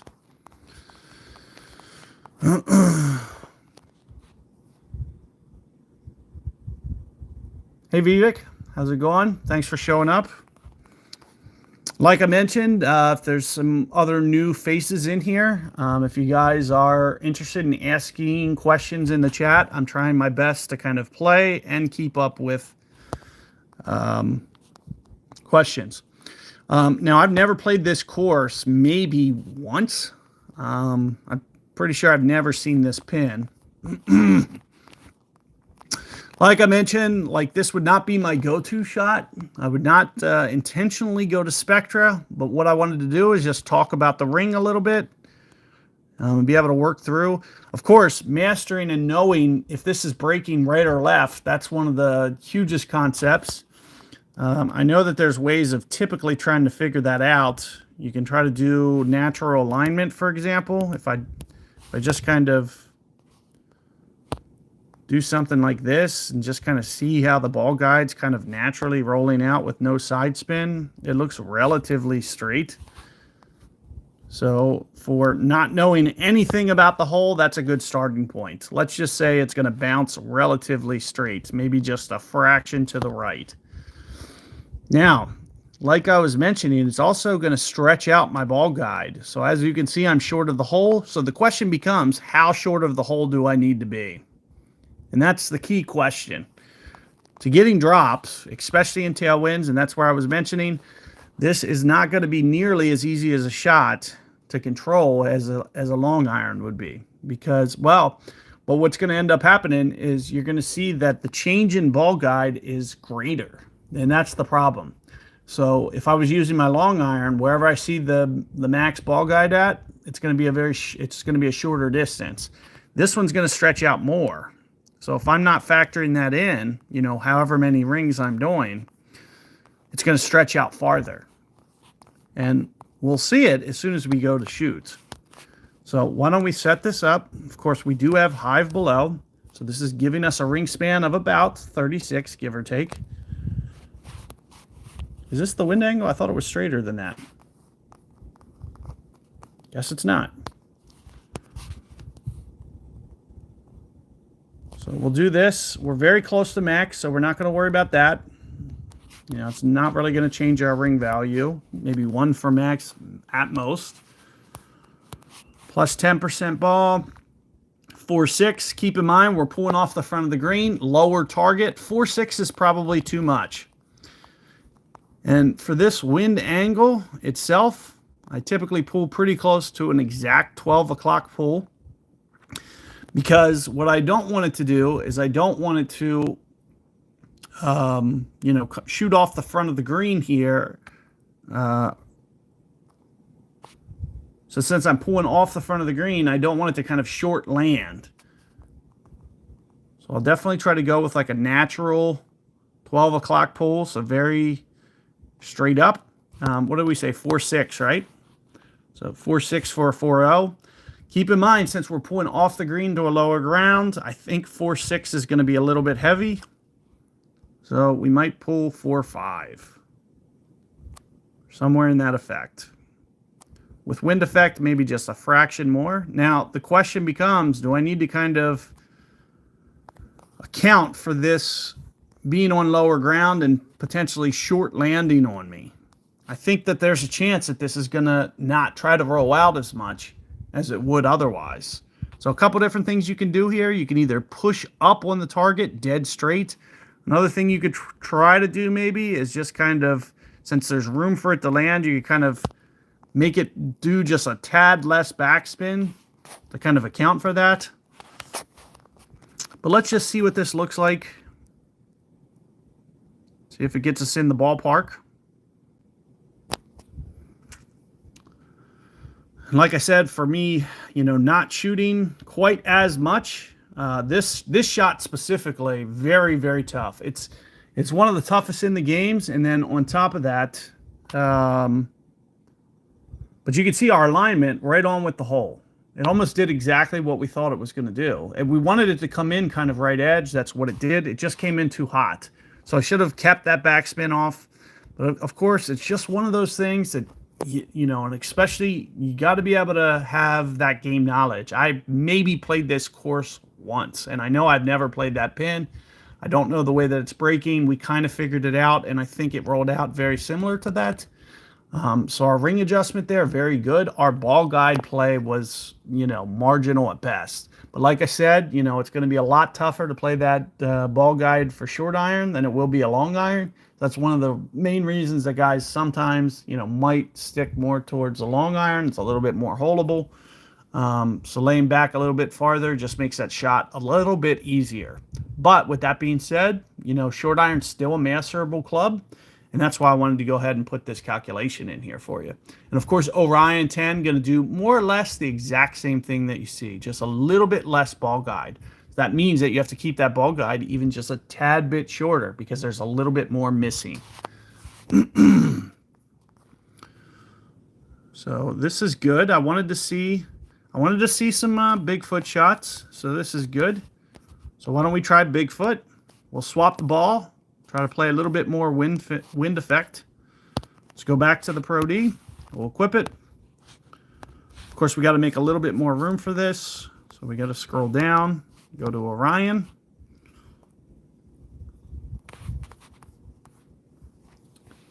You see where we're at? I'm going to just real quick try to... Yep, understandable about work. Getting in the way. 4-6 previous backspin, yeah. Would have been a little bit better there. The point is, there's some factors that you got to keep in mind. The biggest mistake that I made on that last adjustment was more or less bad startup. Initial starting spot wasn't the greatest. I should have kept the ball guide a little bit shorter than where I was naturally because those effects are coming into play. Everything that I accounted for happens, regardless if, we want it to or not. When you pull off the green like that, it's going to play something. So you have to account for it. So even though me not doing it would have led to a better shot, more so than anything, I needed to pick a better starting spot because I had to account for those things in one fashion or another. Because I pull off to lower ground, it's going to land short. So we need to keep that in mind. We don't want to stop on the front edge. But then at the same time, the ball guide is stretching out. We got to pick the correct amount. How much is the ball guide going to stretch out? And that's where more play and more expertise in your rounds are going to lead you to better results. Is the more that you've seen that, as soon as I played that, 3, 4, 5, as soon as I played that shot 5 times, like you just start to master it.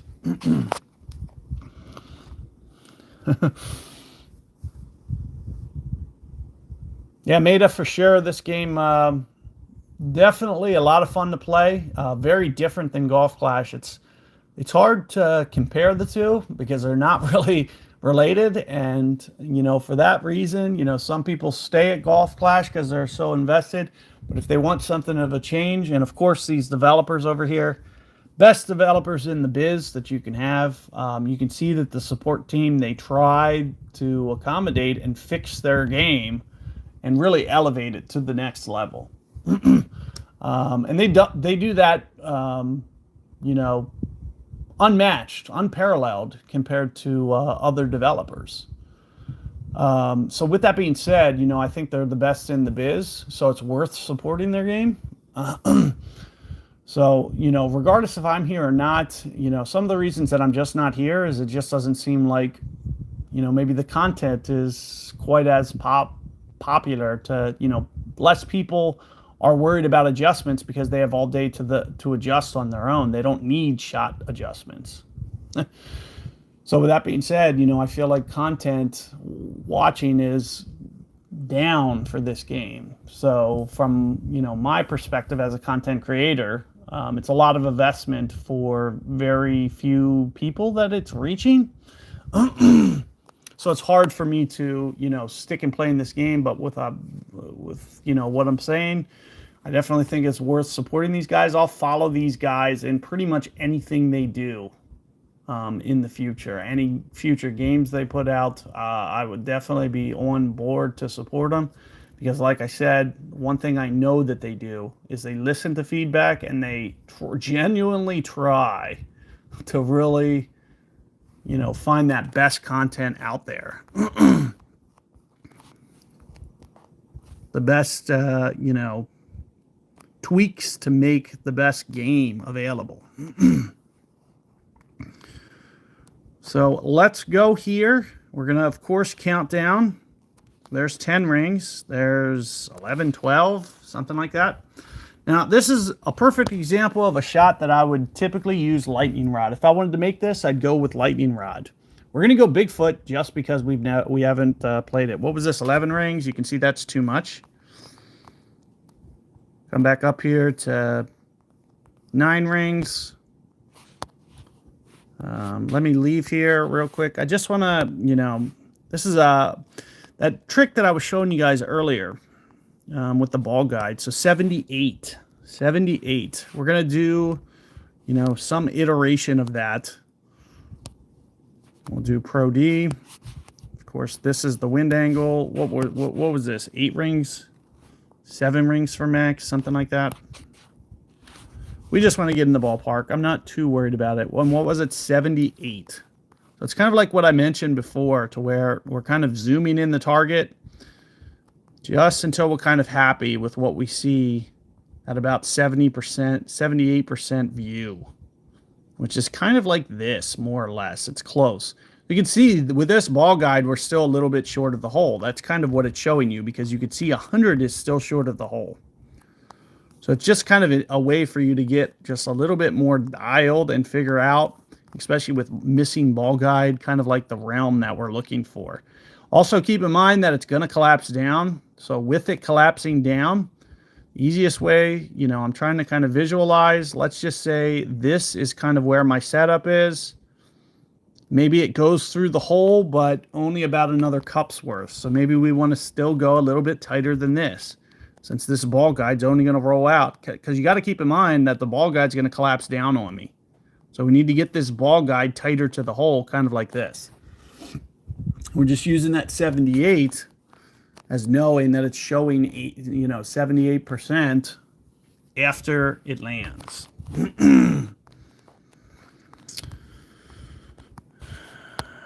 7-2, 8-2. Keep in mind, we're pulling up to higher ground. Pulling up to higher ground. What does that mean? A couple different things. Ball might be a little bit more susceptible to being altered by wind up there.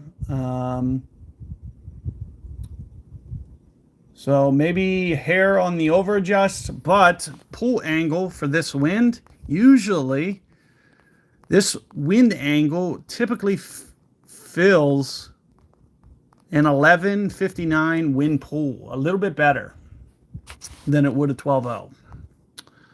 So what I mean by that is, if this was a clock, this would be like 1155.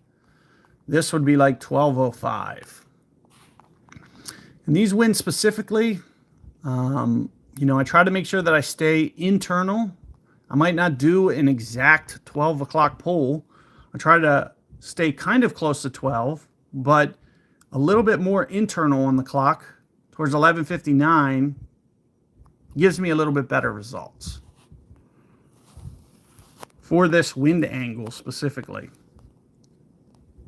Now we're going to try to go, as you can see, that's right around 8-2. Let's just see how this works out.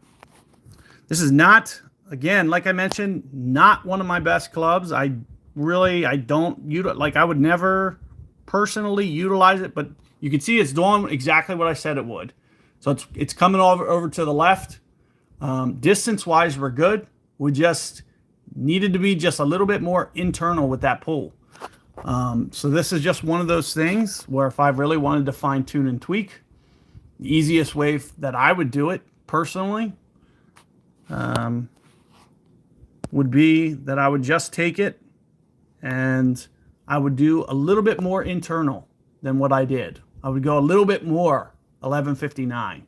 You can see everything we kind of factored in. You can see our distance control was pretty spot on. The biggest thing was the ring pull being too far left, meaning that I went a little bit too much 12 o'clock. So if I wanted to tighten up that adjustment, I would just kind of shift that needle just a little bit more than you saw me do there. And that's one of those things that, if I really wanted to kind of master this game or really just get dialed in, that I would, I could use a line on my screen to kind of just say, yep, with Bigfoot, this direction, like this is a perfect angle for my pull, that type of thing. But I'm not too worried about that. I'm just trying to get you guys in the ballpark, show you that the ring adjustments, they're going to be giving you good data, get you in the ballpark. You can take the concepts and you can run with them. You can dial it in as much as your heart desires. Like if you really want to strive to be one of the best, these are the type of concepts that you use to get there. A lot of the best players, regardless if they, disclose information to you or not, they're factoring in all this stuff. It's to some degree. They might have a different way that they do it mentally, but it's every single one of these scenarios that I'm pointing out to you is accounted for in some magnitude. So if your average go-to round is to just kind of walk up there and hit it, or just go this many rings and it's just going to work out perfectly, that's not the case at all. It's just not going to quite work out that way. Because you have to account for all this stuff in one fashion or another. It doesn't have to be verbatim, everything that I'm talking about, but it needs to have some kind of way to factor it in. If that makes any sense to you guys.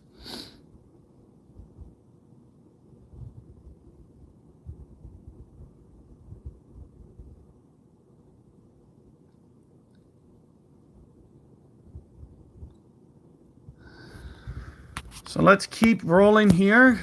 So we did the Bigfoot. We did the Spectra. I was going to lay up here to something.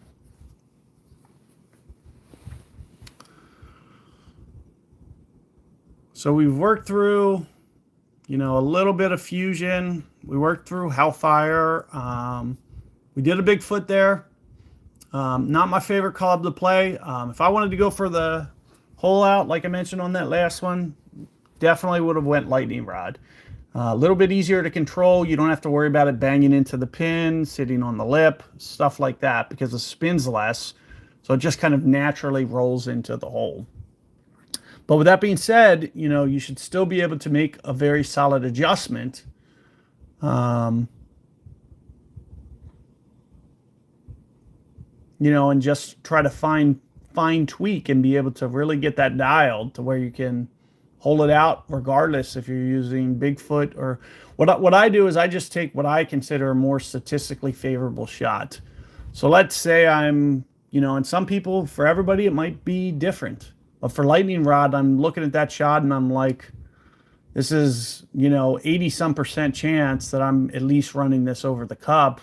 I think I'm dropping it almost 70-80% of the time. Whereas with Bigfoot, maybe the percentage is 50 or maybe it's 40. It doesn't mean you still can't make that shot. It just means you're taking a little bit more difficult a shot. With that being said, it's a little bit different for everybody. Somebody who doesn't really know LightningRod that well, or maybe they don't have a 7, they might just not have that capability to be that strong with it yet. But once you get to that point, to me, there's kind of no turning back. If I have room on the green, I'm using LightningRod. But you know, Bigfoot, the same. There's guys that I'm sure swear by it. They'd probably rather do it 90% of the time, 100%. The second, exactly. That's kind of what I was mentioning in a lot of this stream. Is the secondary wind effect is so much, and there's so many factors. For instance, the last, like, let me see if I can. This might be going uphill. This is another perfect example. So if the ball's going up the hill, you're potentially going to have some side hill bouncing. So like the last course that we did, the Torrey Pines, I forget what hole that is exactly, that par 5. I'm thinking 13 would be my guess. Where it's on that hill, and it was in the stream. It's the one that's up the hill. There's secondary wind effect on those crosswinds. So what you're seeing, bounces 2, 3, and 4, they're getting altered slightly. So I prefer more of a headwind, tailwind, because it kind of stays true to the line. But when you get that crosswind case, what happens is bounces 2, 3s, and 4, they kind of start to deviate to the left or right, whatever way the wind's pointed. And I think this hole, I've never played it, but I'm assuming this is going to fit into kind of that same. When you get up here, if you're, and what we're going to do is we're going to go for another distance related shot. So maybe something to the effect of this. Maybe try to get, I was going to maybe do an Orion if I can. Of course, I don't know if I'm going to get up to the right distance. But the same type of factor is going to apply here on this shot. What you're going to see is when the ball bounces, it's going to kind of kick a little bit more in the direction. So for instance, this is going to be a straight side wind. This is maybe a good instance for us to try the Orion shot. And we'll finish with this hole. Like I mentioned, don't want to kind of go on too long. I've been, doing this for a long time now. We're probably coming up on 2 hours here. So we'll finish with this hole, but I wanted to at least kind of work through all these clubs to just show you that, we got some ring data for it. And, like I mentioned, typically I wouldn't play this way, or of course we wouldn't typically leave for a Orion shot. But in this situation, we're going to, just so you guys can just see and kind of just start to see a couple of these different scenarios that we're putting ourselves into. So in this case, this is an Orion situation. And who knows, you may have to at some point just say, this is the shot for this hole. Or not this hole specifically, but just in this game I need, I have to use this short iron. So that's about 15 rings for max. It's probably still not quite enough. 16, 17. This is giving you a good approximation.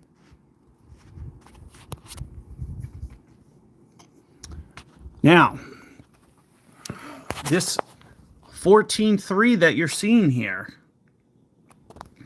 there's a couple factors that I'm a little worried about. One is that wind effect. I'm worried about that bounce effect because I think this might be a little bit uphill. Now, this ball guide is also missing. So this is another example where I would maybe try to, so one of the things I could do, I forgot what that adjustment was. Was it 14.3? Is that what we said? I'll just re-put it back in, I guess. If I went to Orion, I can see Orion 85. 85, where did we say we were? 7.5, a little bit like this. I think it was maybe 18 rings.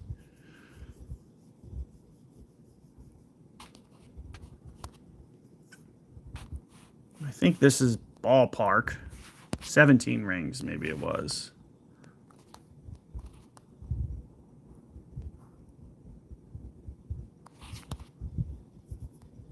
Yeah. So this is more or less where I was. You can see the difference is about 0.1 rings. What do we say? 85%. So, visually here, we can see about 85%. So what we want is when we do the zoom, because we just want it to kind of be visually close to that amount of zoom. So kind of like this, it's almost showing, okay, this is going to roll out naturally right to the pin. But then what I'm thinking is with the wind effect, we're just going to pull back just slightly because we know that the ball guide's going to try to stretch out a little bit.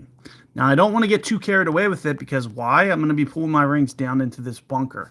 This is low ground and I don't want it to land too short. So after I pull these rings, it's probably going to land maybe right around here. So, but since it's so much of a tailwind, I don't want to, you know, I'm kind of accounting for two things at once. I'm accounting for it going off the green, kind of short landing, but then it's bouncing back because of the wind effect. It's kind of bouncing out farther than it would typically. And then I also think there's going to be some right.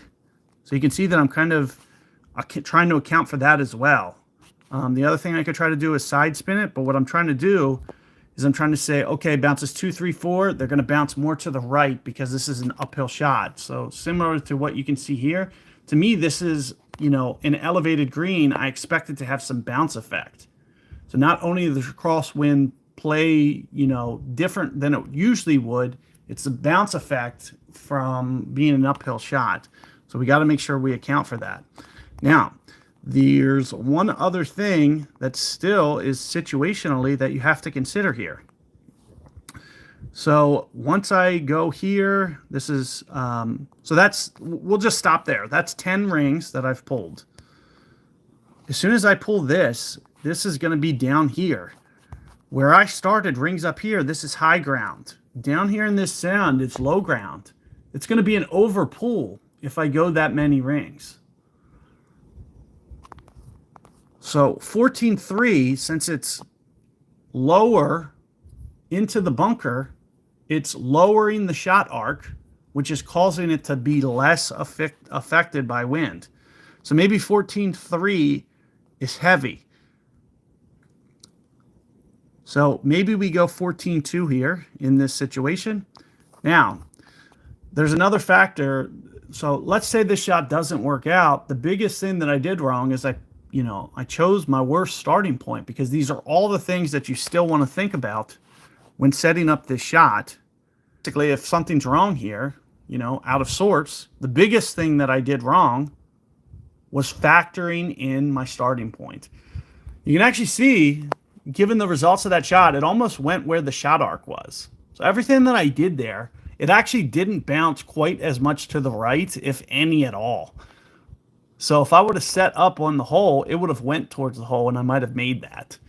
But I was just factoring it in because I was anticipating it being an uphill shot. So maybe it's a little bit less of that uphill nature than I'm thinking, because it definitely seemed to have bounced pretty straight. I was expecting to kind of hop a little bit to the right, and so I was accounting for it. This is just one of those things that you take with you the next time. If you can see that it's not doing that, you know, you don't need it.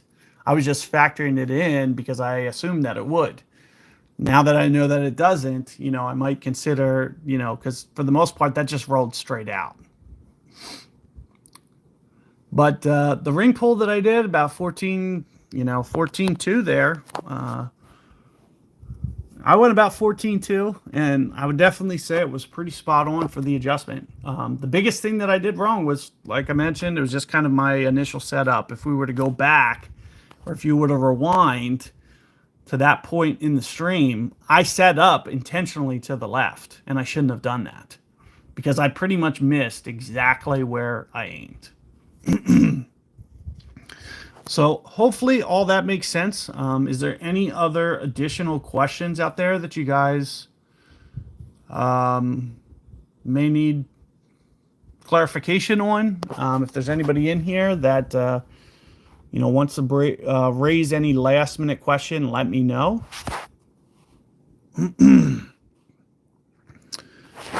Because I am going to kind of close this down. I'm not going to even finish this round or anything. We were just kind of trying to get ourselves into club ranges to just kind of do clubs that, you know, I feel like guys could benefit from more so than anything.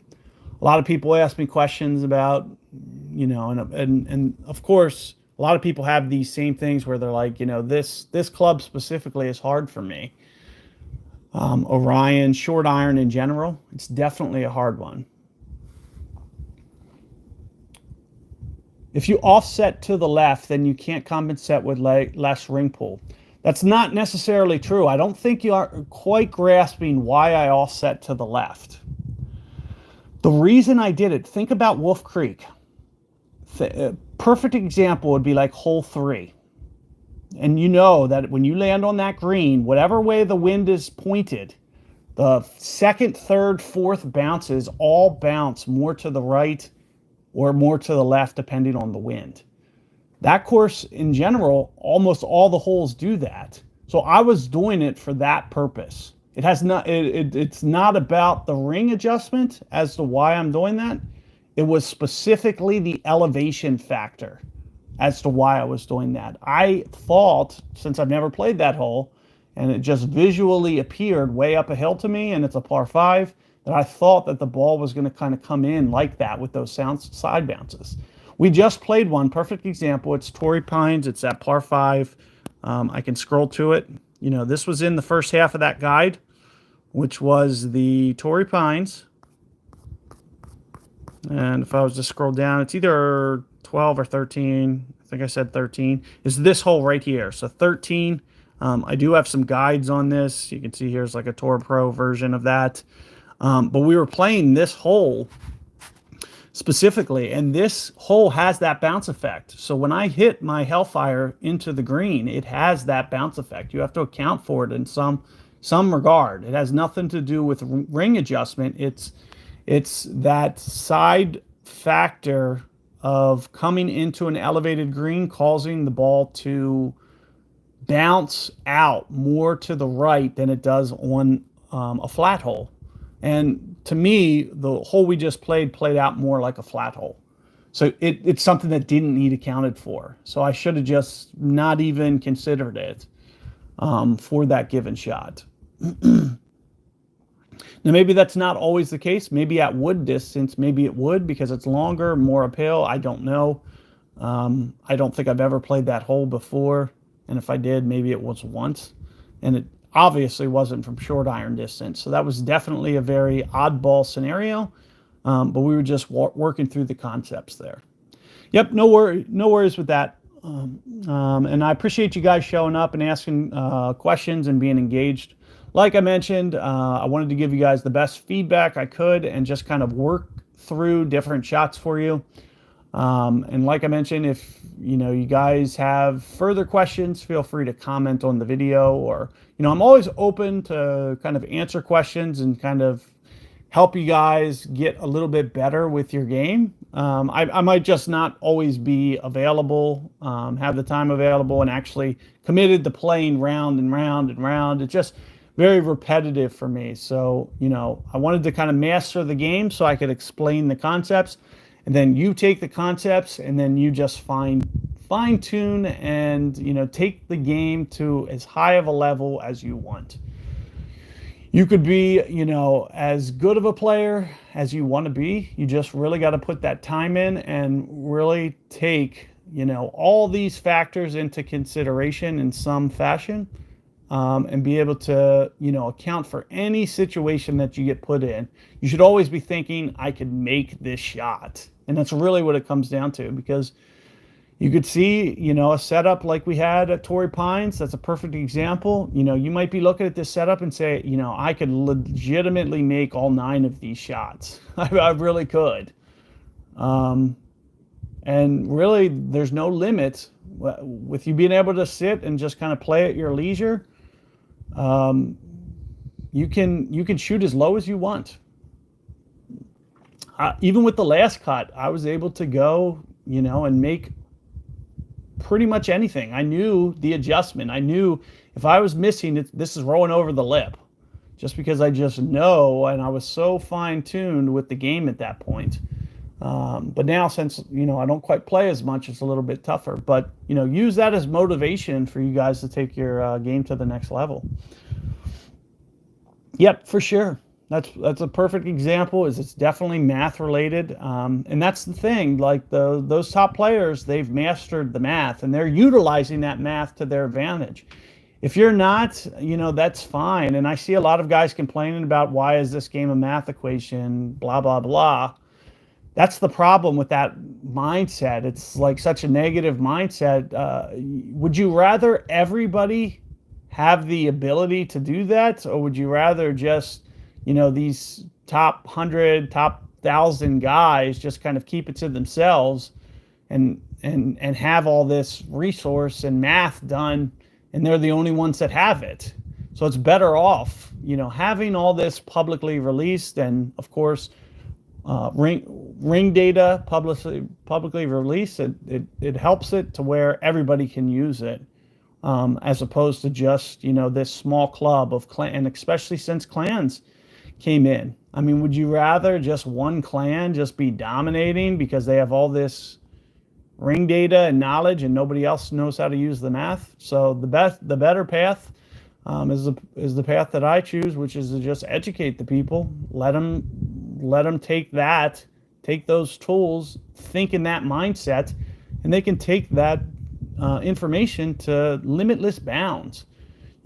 There's no reason that I don't think somebody out there right now might be the best player in the world and they don't even know it. All they have to do is put the time in, master the concepts, and they could be as good as anybody. That's really what it comes down to, is how much time do you want to play and account for all this stuff. So best of luck out there, guys. Thanks for showing up, and I'll see you guys out there soon. Take care, guys.